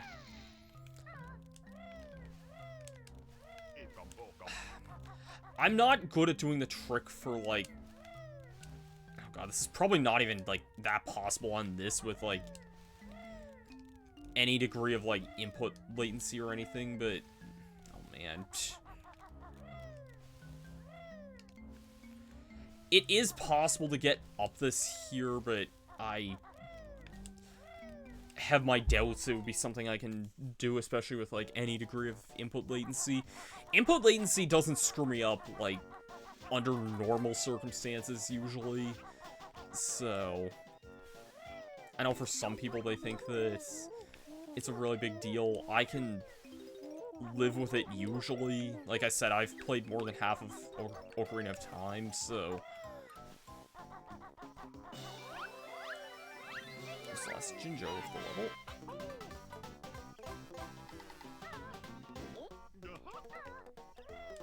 I do like the music in this level a lot, though. I was glad this got a remix in Smash. I kind of figured it would have because it is the first level theme, even though it's not a song I typically see too many people talk about when talking about this game too often. The only thing with it in Smash, this song in the Banjo-Kazooie main theme remix, I'm actually not that big on because of the tempo change. Like, it's a good remix, but it's a little too fast compared to the original.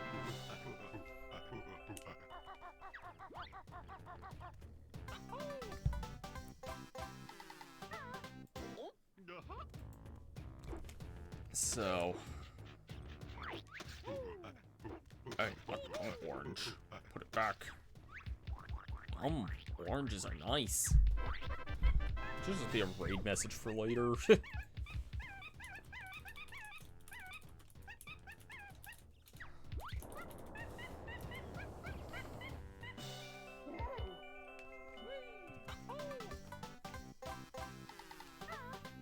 There's another Jiggy.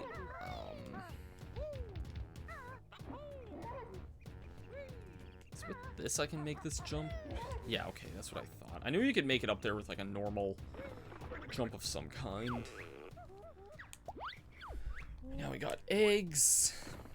I'm noticing there's a little bit of like rough outlines around a lot of the items. That's probably just some nature of like porting this game over and whatnot, but yeah, for the most part, this is Banjo-Kazooie as I knew it. Oh, this is gonna be a little weird, and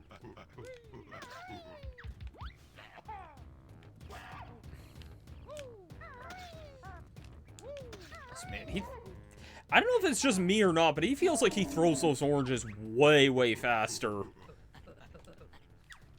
I don't know if that's just my imagination, but he looked like he was just biffing those things.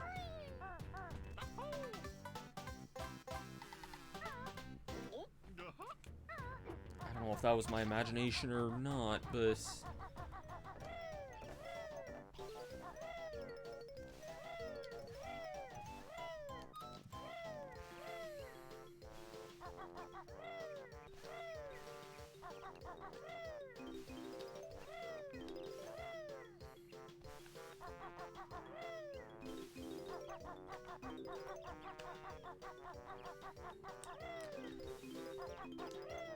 I'll be honest, I don't know how much of the game I'm gonna play tonight, just because I did kind of start streaming a little bit late, and the game didn't drop until...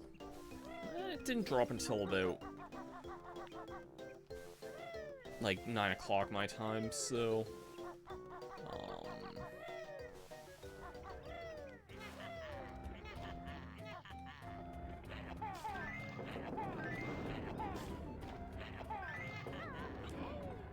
I'm not missing notes somewhere, because I feel like I am. I know where 12 of them are. I should have an extra 4 notes than I do right now.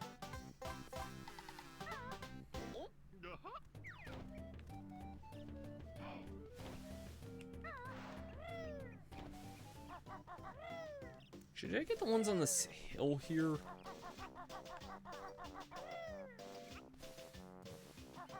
Yeah, I did.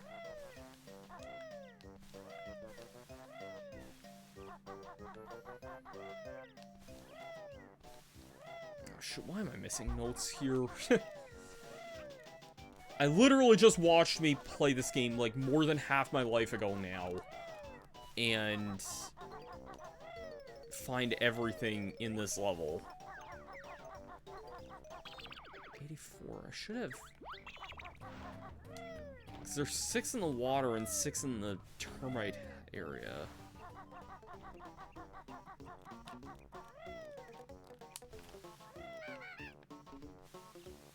And I missed the area with the honeycomb there.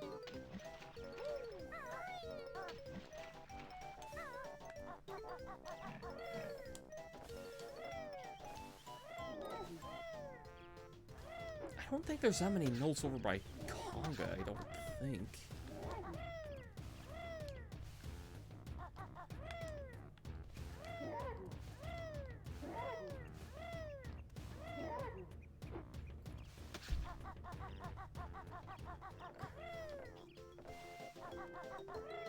I have everything on the bridge here. There's 6 in the water, which I usually get with the termite.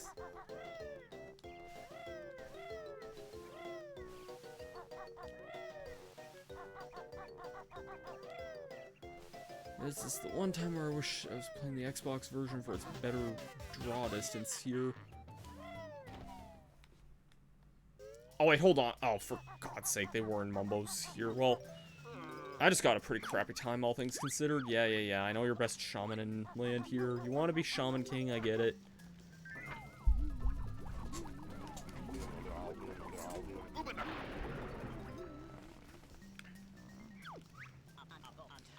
So many things I never could see, and so many choices falling on me. Could it be my destiny, and to be Shaman King?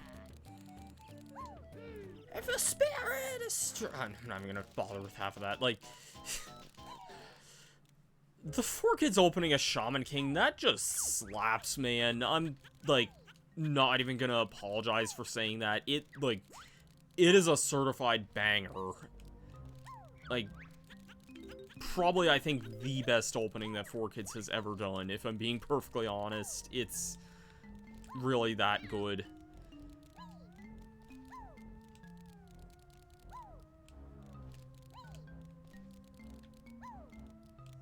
Come on, I did not screw that jump up there.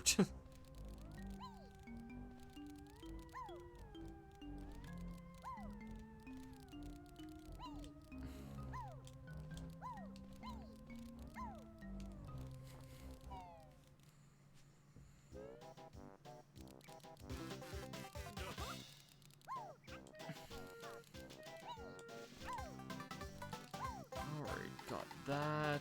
I didn't get the honeycomb here, but I can get it very easily with this.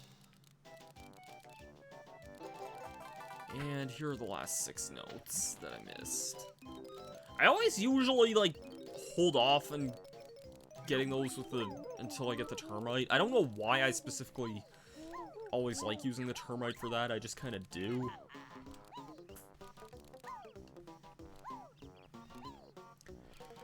I don't know. It's just kind of a me thing, I guess. And these magic subs are from taking notes off the world, but the 100 you just collected count as your best notes score. Yeah, so the N64 version of this game is, like, that's, like, usually seen as, like, the biggest, like, source of contention for this version, because, later worlds... Where'd you get those shorts? I want them. How about magic at weak, animal turn back, or magic go?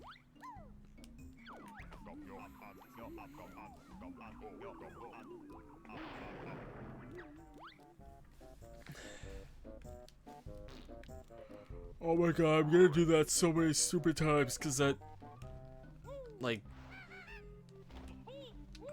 pushing that button on the Xbox is what shoots the eggs forward, not behind, because the freaking service is really dumb like that. I don't mind pressing ZL and Y to do the talent rod. Like, that legitimately does feel like a pretty natural thing to me. Anyways, we need to open these doors up with the notes here. I know this is kind of seen as, like, the biggest, like, source of contention with the N64 version is, like, needing to clear a level and get all the notes in one go. Kind of similar to, like, the 100 coin stars in Mario. But, I don't know, I don't find it... I don't want to say I don't find it as bad, because, like, in Mario 64, honestly, it's probably easier when there are more than 100 coins, usually. And in this game, there's only exactly 100 notes in every world, but I really do feel like it's kind of just balanced in such a way that it feels designed with that in mind.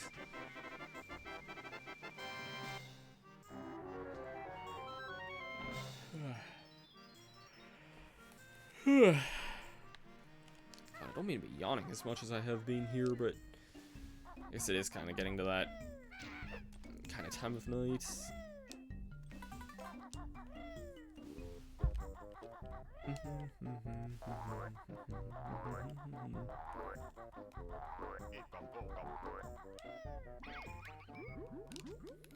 Activate a magic cauldron.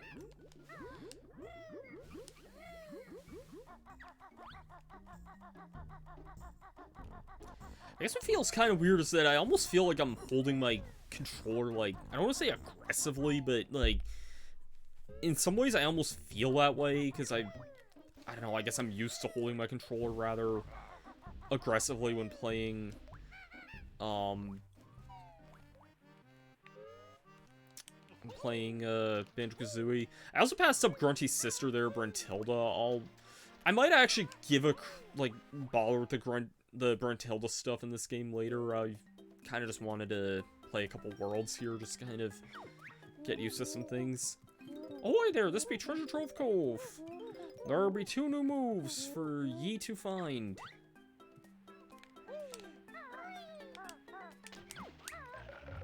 Alright. Okay, it's with the B button to swim. I don't remember that at all. I remember it being the A button to swim there, but I guess I could be misremembering here. Ah, this song, man. I said it before and I'll say it again, like, Yoko Shimomura's remix of this in Smash, one of my favorite remixes in Smash. It's not my favorite and not even my favorite Banjo remix. I still, like, maybe this is too much of a nostalgia bias saying this, but, like, I love Grant Kirkhope's remix of Spiral Mountain so much. That is a contender for my favorite song in the entire game. I'm dead serious saying that. And that game has a, like, long OST. Double kill.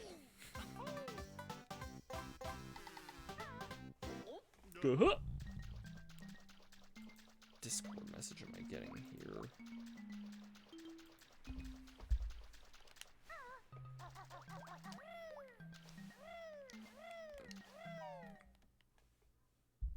I guess I don't really need my headphones on. I can take these off for now, I guess.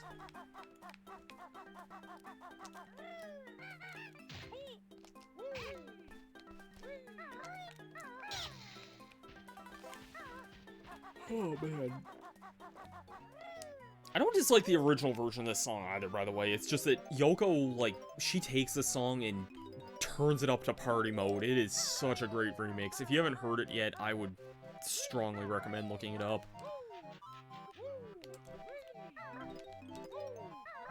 Like, it's such a like, it's a great remix, but it's like, it's almost like she takes the original instrumentation and arrangements and just kind of, like, remixes it in such a way that, like, I don't know, I can't really describe what Yoko does with it, but it's a really just phenomenal remix. I mean, it's no surprise also it's Yoko Shimomura. She's, like, a goddess as far as video game music goes, but yeah.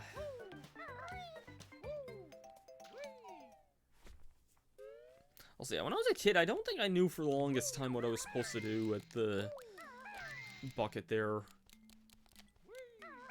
Also, there's a lot of rumble to this, wow. Like, I'm gonna hold this up to the microphone and see if you can hear it.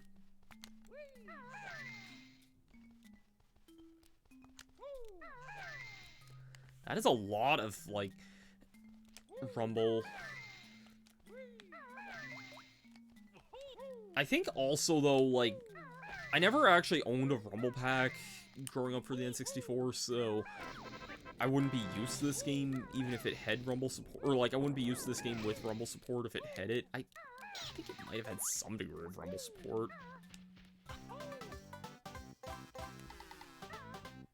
Think is keyword. It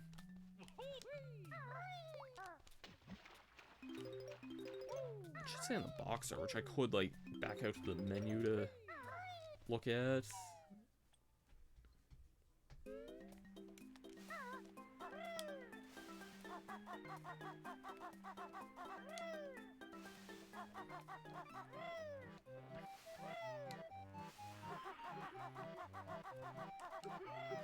Yeah.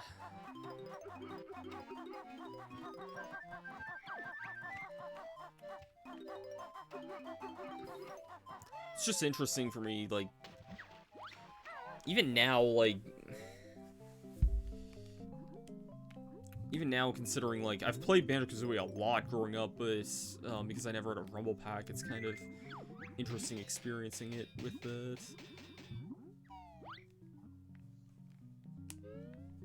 Also, I don't think I said hi yet, but welcome to the chat, School TV.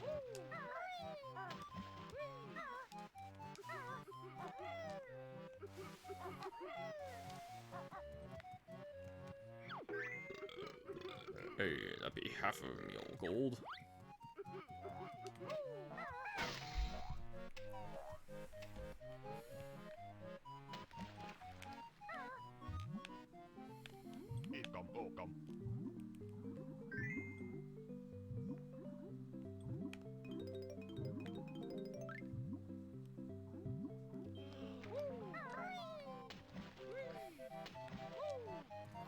So now thinking about this here for like a second, I'm gonna think of like Smash characters that are on Switch, and especially out of the DLC characters, Banjo was often seen as one of the few like characters who wasn't on the Switch for the longest time before that, or before now.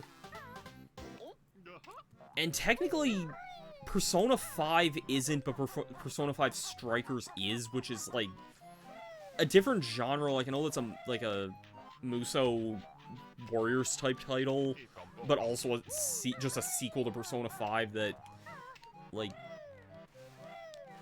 requires playing the original to understand the full context of, but not having the original on. Like, Atlas, why are you dumb sometimes? Yeah, good old chicken legs here. That's better be easy, Buckeyes. Simple enough even for you, Bird Brain. Just stand on a flying disc and press A. Here's 25 red feathers to help you into the air. Nice. Can I get the Jinjo here? No, good thing I checked.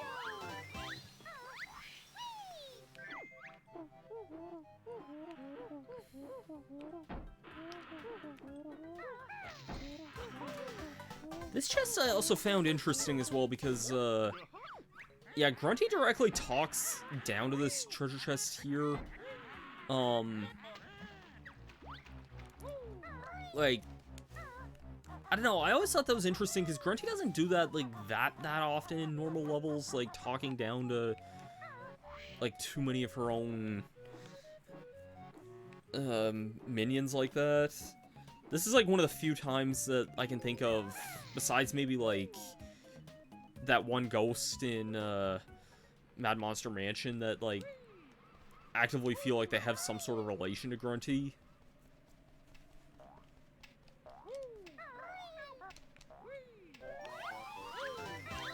But yeah, like, I guess let's think of all the games that are on the Switch that are, like, or all the Smash characters. I'll think DLC in particular that are on Switch. Joker is on Switch through Persona 5 Strikers, but not actual Persona 5, which doesn't really make a whole lot of sense, but whatever. The hero from Dragon Quest XI, like, Dragon Quest XI is on Switch.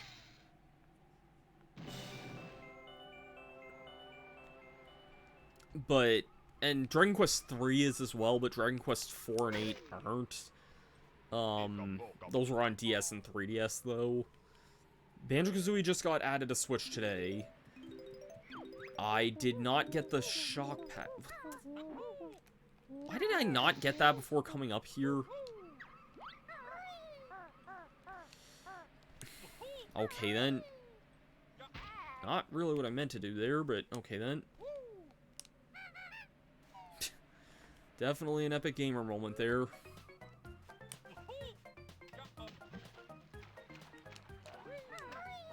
These clams are kind of annoying, because if they hit you, then they also, they take, like, items away from you. Yeah, I was in this area earlier. Why did I not get this?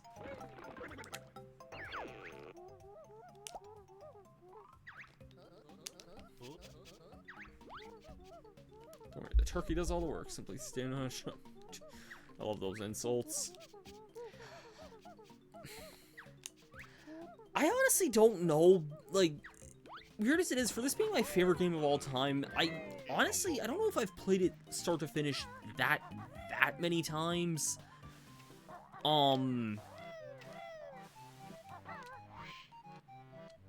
Like,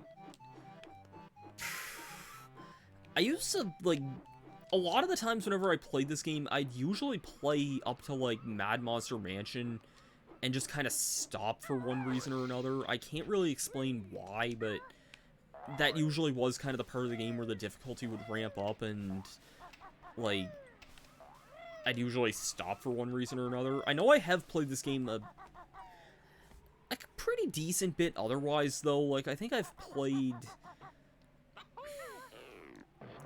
I know I've 100%ed the N64 version of this game at least twice. And I would have played it more than that, because, like, I would have played this game a lot growing up as a kid. But again, I would have made it to Mad Monster Mansion at the furthest for, like, the longest time.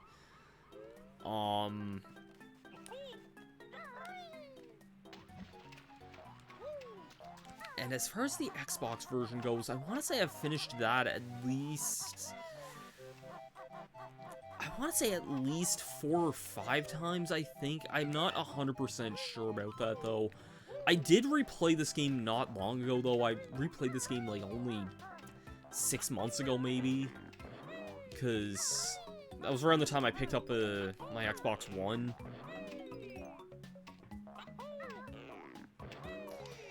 Yeah, Mario 64 I've probably played more than this in some ways. It's hard to say, actually.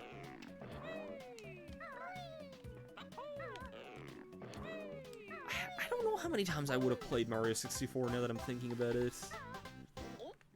Because again, I played it. I remember it took me a long time before I actually finished the game, but I know I definitely made it to Bowser as a kid. I just never beat him until I was like a few years older.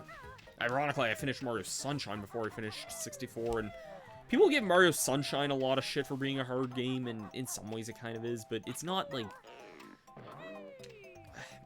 the hardest thing in the world either. Also, man, this camera is taking me a while to adjust to.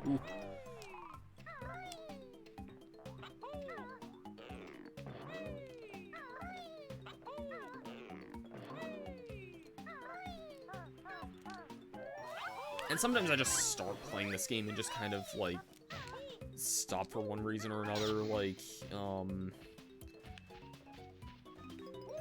I know when...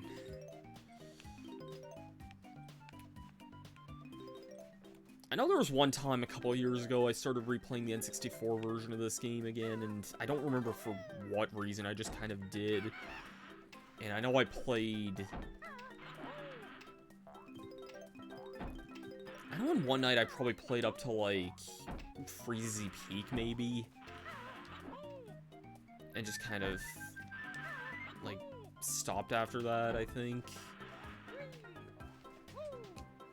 I think I still have that save file on my cart. I just need to go back to that at some point.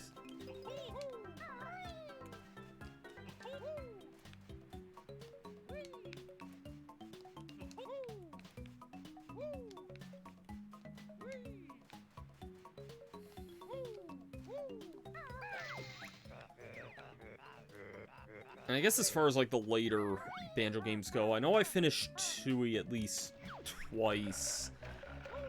And I've beaten Nuts and Bolts 100% once for the Let's Play, but I know I've played that game at least twice prior.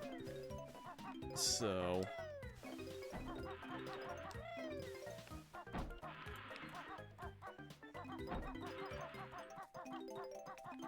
this is Mumbo Tokens here, I think.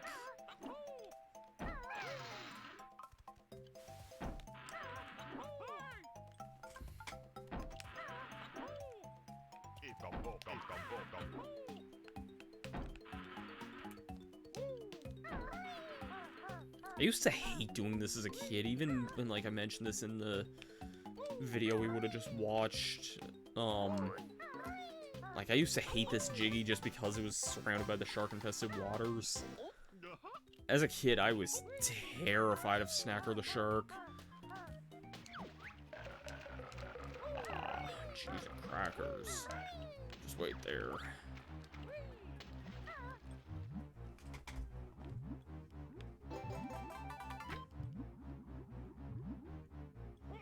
Thanks. Okay.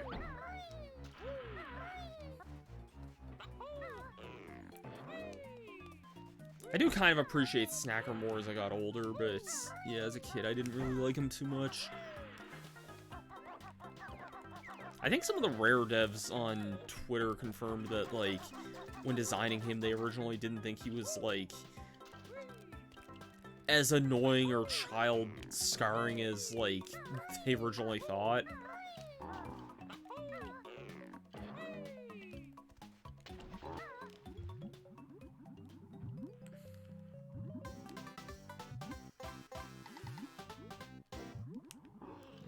Jiggy. I think it's just Jinjos and the X's, I think, at this point.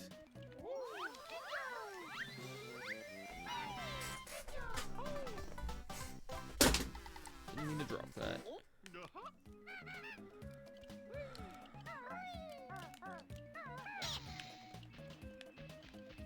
Also, fun fact about that Jiggy in particular, the Jinjo Jiggy of this world. I remember when I was a kid, the furthest world I ever got to was in Mad Monster Mansion, and, I remember that, like, because I wasn't able to get every Jiggy as a kid, obviously, and so I would just kind of pick up whatever I could find. That Jiggy that I just got from the Jinjos there, that was the last one I needed to unlock Mad Monster Mansion at the time.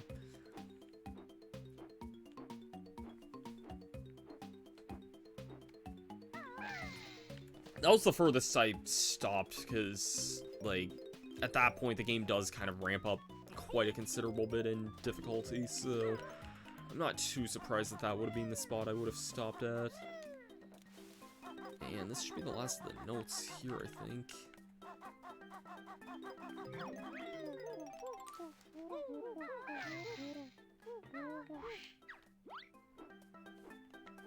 So yeah, the stop and swap thing is closed off for now, so that'll be something.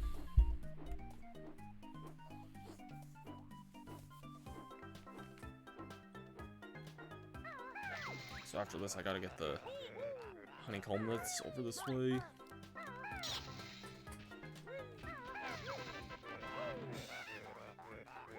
Please go open me gently. Yeah, let's just kill that guy instead.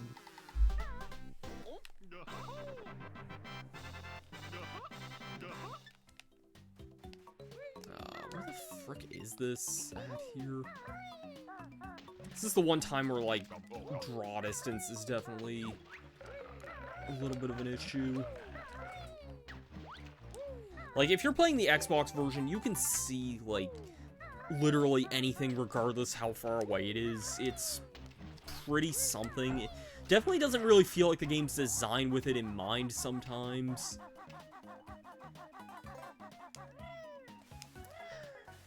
I guess I can kind of see that, and also if you have, like, arachnophobia, I can kind of see why Goma might be a little rough in some ways. I was that way with, the egg beetle in Sonic Adventure 2 Battle. And the egg hoarder stage in particular, because, like, I still hate that stage if I'm being honest. Like, I do not care for the gimmick of that level, even though I can do it nowadays.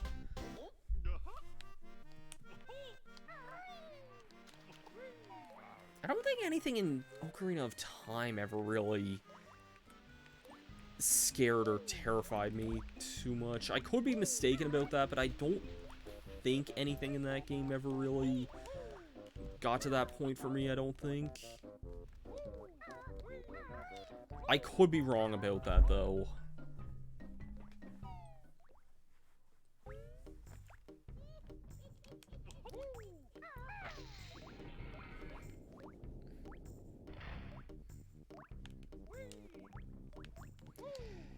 Anyways, let's go ahead and...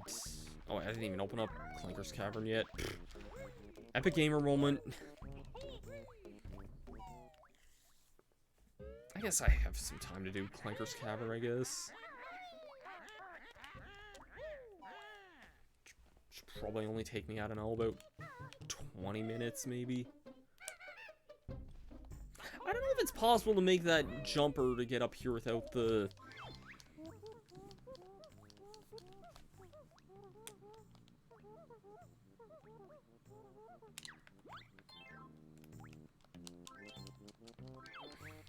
Yeah, I don't know if it's possible to get up there without the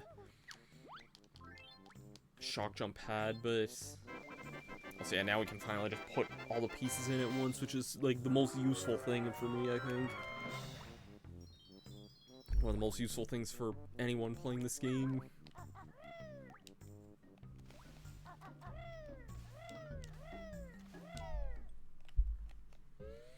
And Clanker's Cavern, this level used to piss me off a lot as a kid because I was never able to do, like, the raising Clanker thing back in the day. It's...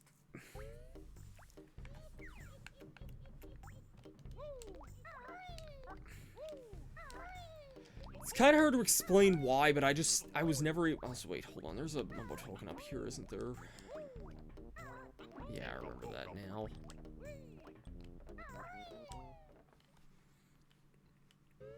The raising Clanker thing in this level was always kind of a really, really annoying thing to do, so...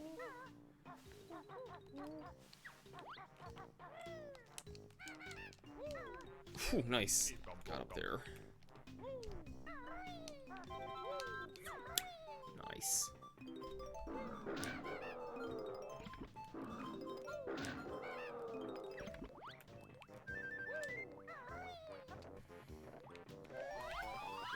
This stage might also be the first, like, as I kind of showed in the, like, thing where I was rewatching most of my earlier videos, the stage can be kind of annoying because of, like, if you're gonna die in any early game stage, it's gonna be this one.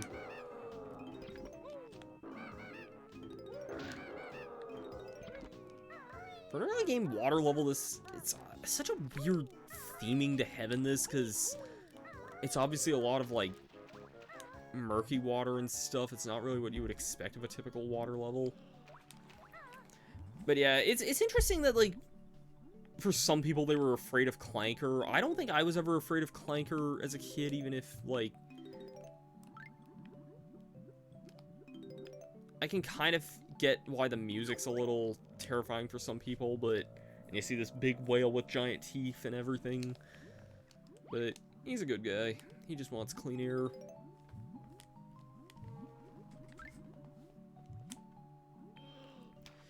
And unfortunately, getting him clean air is a way bigger pain in the arse than it has any right to be.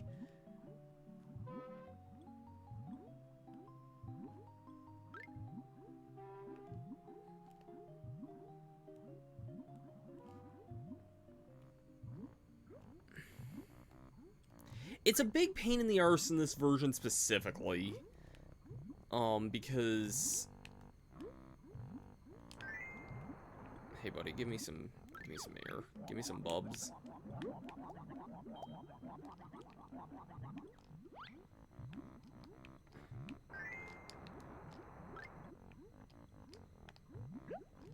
Releasing a bub? Yeah.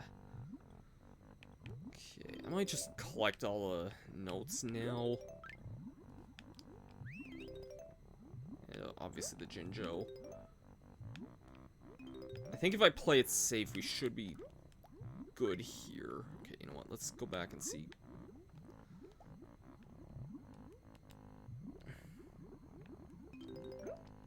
Okay, yep, give me that. Nice.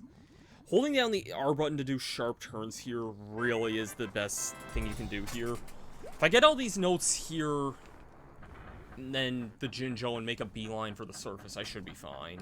This is the hardest part of this world, by far, because it's a spot where you can very realistically instantly die.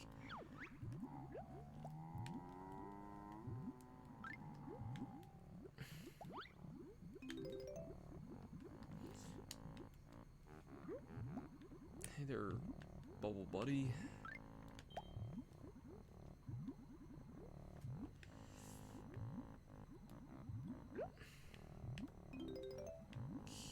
Now I just need the Jinjo and then I'm freaking surfacing.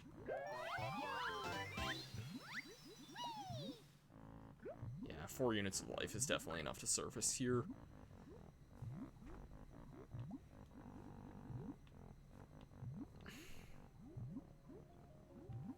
Thankfully, the rest of this level's not that bad. It's really not. It's spread out a lot. I don't really like that aspect of it. I feel like it's a little unfocused as a level, which I think helps and kind of screws with its identity a bit.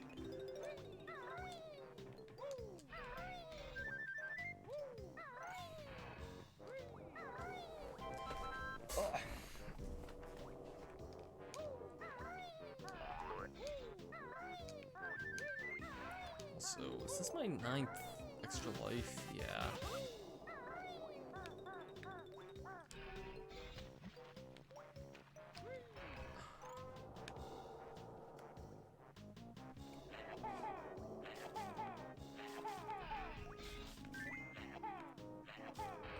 Yeah, not being able to aim this might be a little tricky.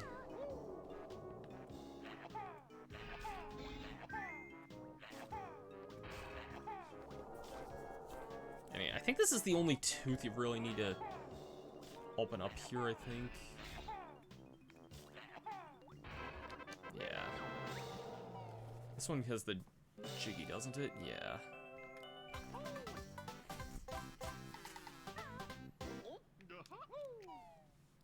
And let's leave.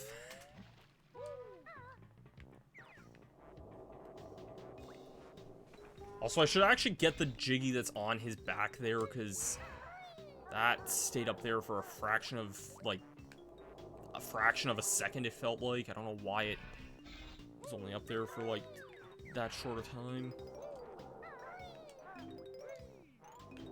Man, I don't know why. I'm getting, like, oddly nostalgic for some reason, and I can't really explain why. Because, like, this was a part of the game I couldn't even freaking do as a kid, but, like, I don't know, like, something about it just kind of gave me a wave of nostalgia there for some reason. This was not something I needed to go down for, but sure, I guess.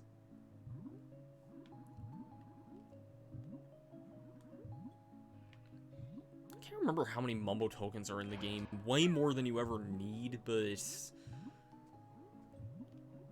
yeah.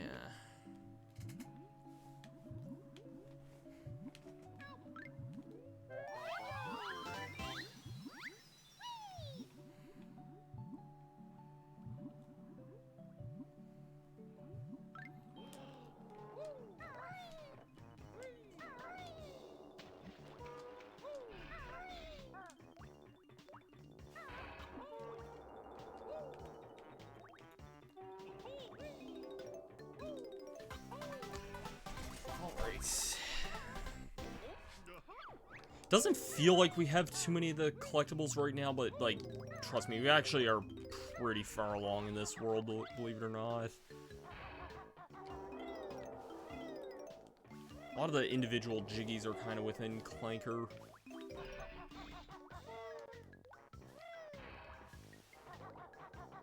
I'm just remembering there's some more notes underwater I'll need to get here in a little bit.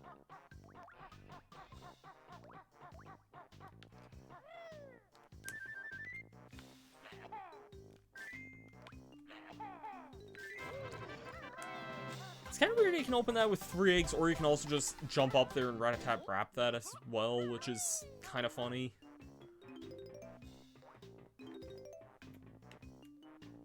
I guess if you're a kid, you might think you need to look for, like, a switch, and in fairness, it's not really... It's a little disorienting, I think.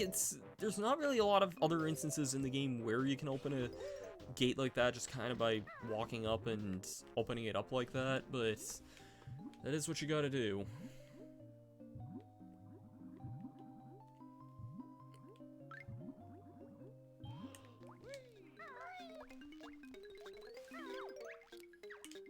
Anyways, we got the Teenage Mutant Ninja snippets here. This is kind of a weird... Not even a mini-boss, because these things aren't any harder than the other... like, crabs we would have been fighting last world. They're just kind of different, like, remodels of them. I think they are a little bit faster, but... Also, this room here, the perspective always, like, seemed very weird to me, because... the camera's really zoomed out, I've noticed. And this... pole here is oddly elevated. Like, from this perspective, I always think I can just jump up there, but no, you actually have to backflip up there. It's really weird. Again, like, it almost feels like this world kind of just goes by its own rules sometimes. I don't know. And also, this water almost looks like it's contaminated, and you may think that considering the Clanker here says he has a hard time breathing in it. But there's a later world with similarly oily water that has actually does have a different effect. Also, God, screw that world there, but, I think everyone who's played this game knows a thing or two about Rusty Bucket Bay. But, yeah, I don't know, it just almost feels weirdly... I don't want to say disorienting, but, like... Oh, wait, hold on, I should get the honeycomb that's here. And the Jiggy that was in the cage. Stupid location for that, by the way. Like, who the heck is gonna know that there's a thing there?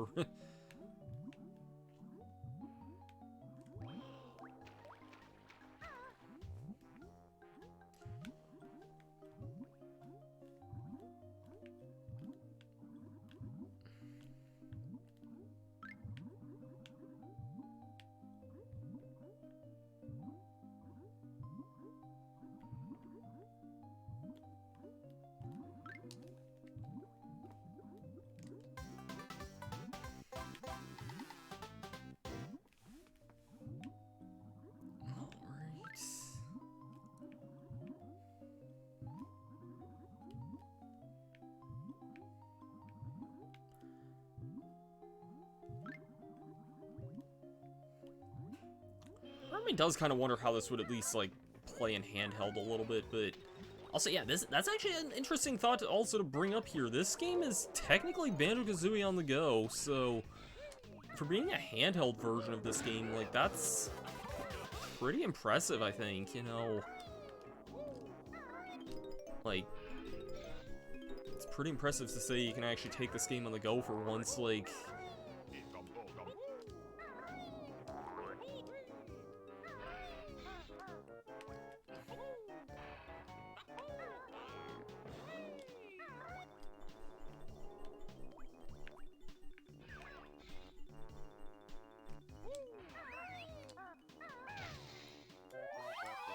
Jinjo, I know where the purple one is too. He's not too hard to find. And there's that. I think it is possible to accidentally miss that one, like ground pounding down, but you got it.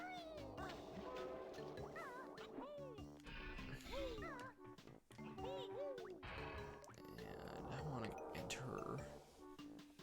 I believe you do need to enter for something.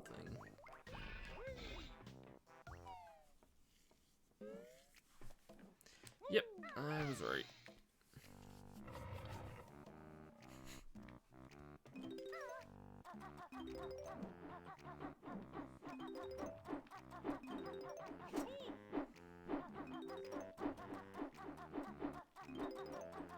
I think there's also a little bit of an exploit you can do to kind of bypass some of those gates as well. Because I think if you do a ground pound, you're technically supposed to be, like, invincible, I think. So I might as well just head over this way now while I'm in the area. Like, when Banjo does that little flip back after a ground pound, I'm pretty sure he's supposed to be invincible during that. I could be mistaken about that. I know people do that for, helping against fall damage. It's going pretty great, Ardo. Going pretty great. We just got what some of our friends describe as Banjo's most overpowered smash move. I disagree personally. It's probably his, like, best move as far as, like, it being his, like, arguably most notable gimmick. But it does have its drawbacks. Only in this game it's not, like, an invincible crushing machine. Well, actually, it is kind of a... Invincible is the right word, but it's not a thing that'll kill your opponents in Smash, but... Yep. Yes. Do this here. I think there is also a timing you can get through with the Talent Trot as well, but... I'm not really sure kind of how that goes, I guess. But yeah, we're just kind of playing some Banjo-Kazooie. I don't know how much we're going to play beyond Clanker's Cavern, but... yeah, we're just kind of playing a little bit tonight, and... yeah.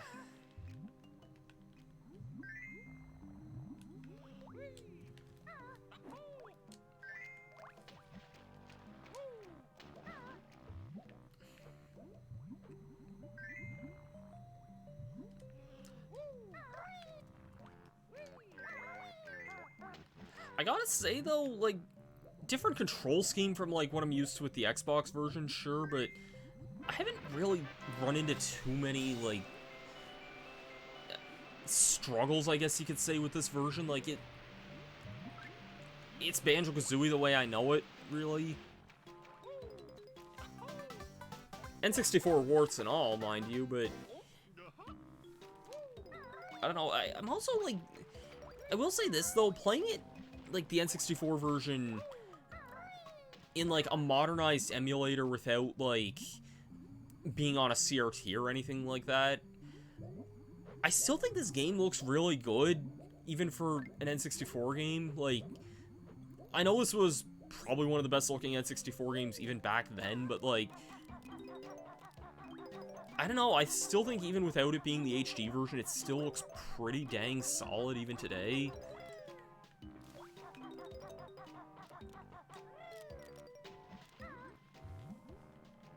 So, I don't have too many problems playing this, personally. I'm not, like, an expert at saying this. Like, I know some people say, like, oh, I can't play Ocarina of Time because that, like, half a second input delay. I can't vouch for that, personally, because I've played, like, halfway through that game on this already. Like, I'm at the water temple in that, and like, I know especially in the water temple there's supposed to be some weird, like, graphical problems in the N64 Online, but, like, I haven't really run into anything too problematic with that game. Oh, here's the last note for this world, and I think this should be the last Jiggy down here, because this is the Jinjo. Yep.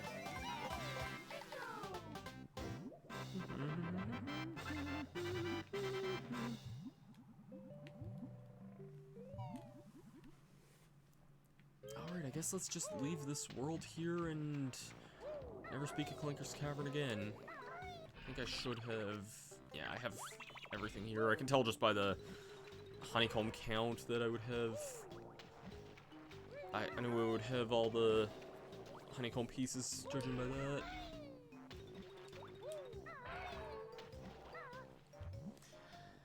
Kinda don't know how much more I'm gonna play tonight. I mean, I'll mess around a little bit in the overworld, I guess, but in Grunty's Lair...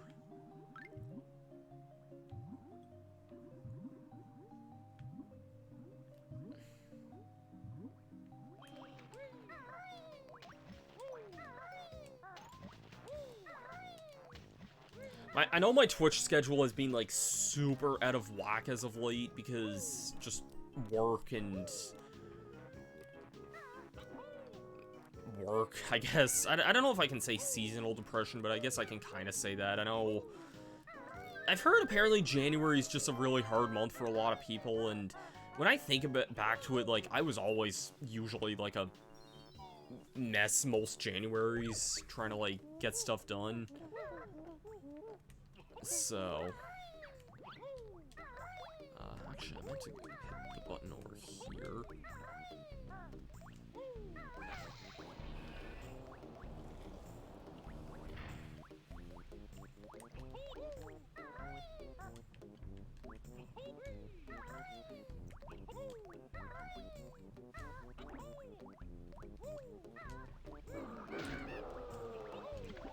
Alright, Bruntilda.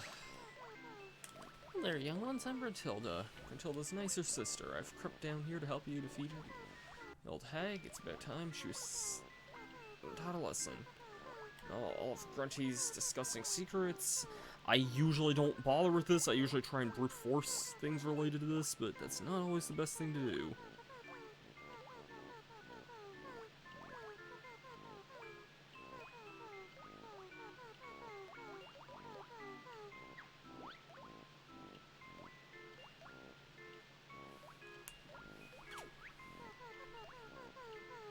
A flea circus.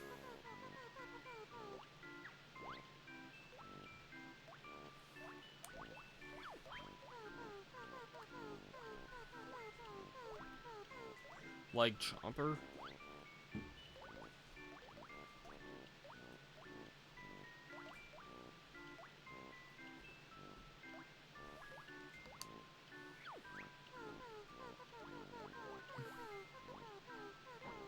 Grunty and the Cauldron Crew.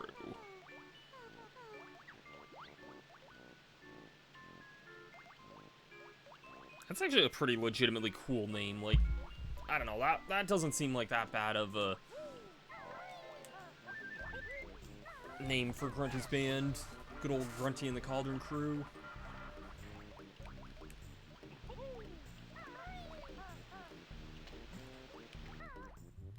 I could be down for that as a band. I could totally believe that as a band. Anyways, let's open up the area to the fourth world, which is Bubblegloop Swamp. The Brentilda stuff, I know some people often think that's like one of the worst parts of the game, and objectively it kind of is.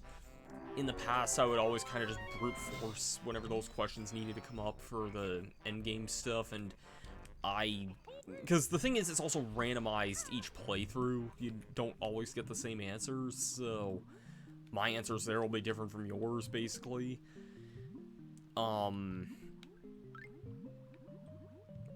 That part can be legitimately annoying. Then again, I guess also, like, people who are serious speedrunners, there's ways of completely skipping that whole area, so... Yeah, anyways... There are 2 other Brentilda locations I can access right now, but I'm gonna worry about those at a later on point, I think. I kinda just wanted to come back here and get this Jiggy, which I usually sometimes forget about, if I'm being honest. It's also kind of a weird one here, because... I wanted to try and land on the spot to get the Jiggy there.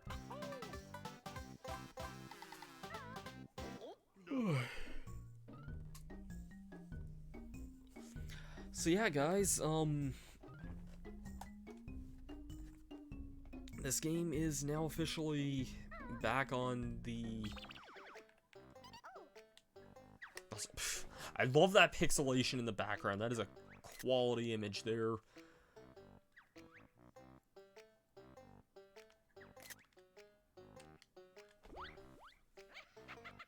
I guess I can watch the game over sequence. I haven't seen this in a while. Banjo's game ends in my tower. Turn it up, I need full power. Yes, your grunty ship transformation soon. Oh, my Banjo, I feel a little funny. You're finished. Grunty wins.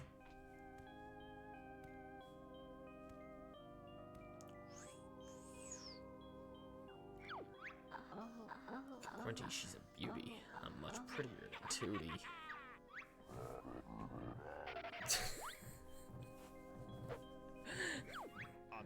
Grunty, nice. Come back to Mumbo's skull, yes. Mumbo, why?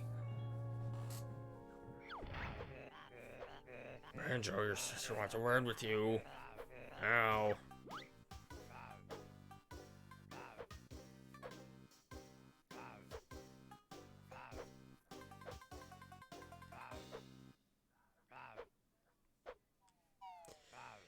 So yeah, that's the game over sequence of Banjo-Kazooie. I was gonna look up one quick thing on the...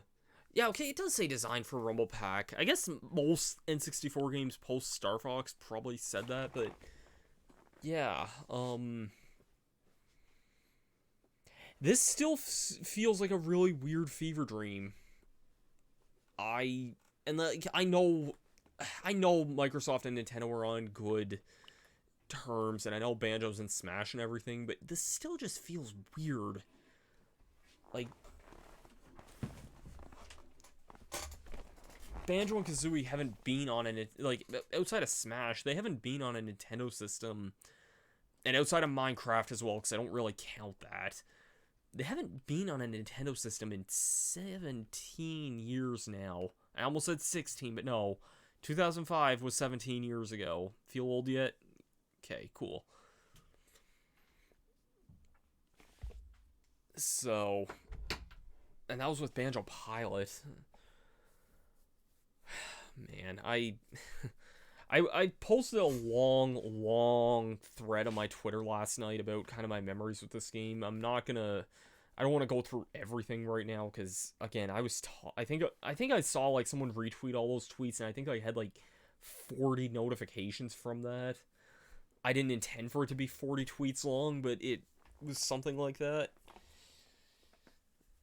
But, yeah,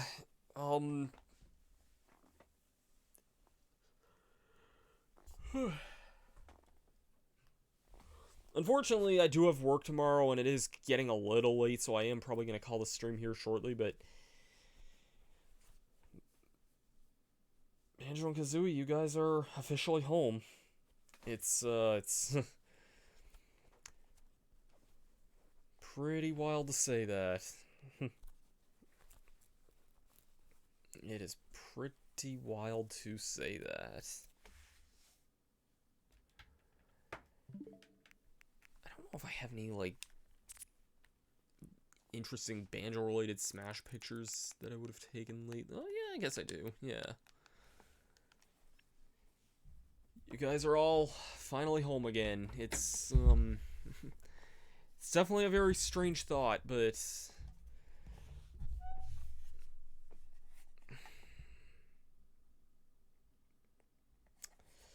definitely is a very, very strange thought, but at the end of the day, I'm just glad to see this game back at all, honestly.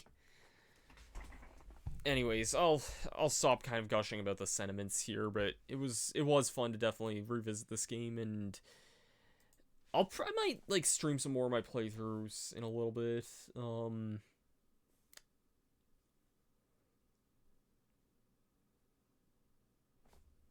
there's a number of people streaming tonight.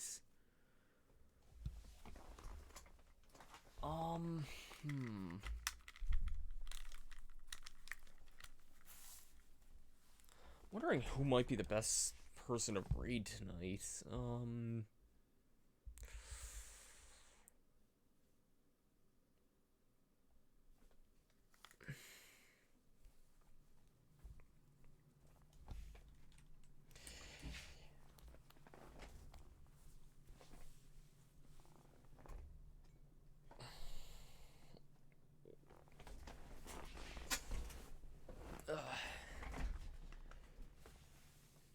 How about we raid...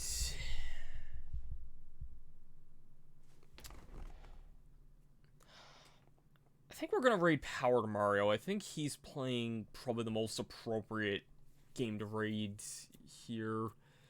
He's playing Mario Golf Super Rush. Most of my other, like, followers are playing games like Final Fantasy 14 or Resident Evil 4 or stuff like that. Like, stuff that you wouldn't really expect to follow up with a Banjo-Kazooie related raid, so... Let's raid Power to Mario, I guess. Thanks, everyone, for kind of tuning in.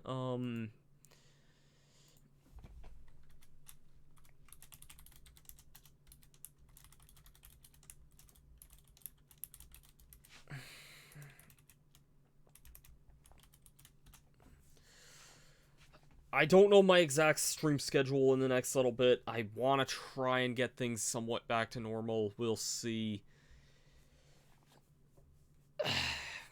But we'll see anyways. Thanks everyone for kind of tuning in tonight, and I'll see you guys later. Peace out, everyone.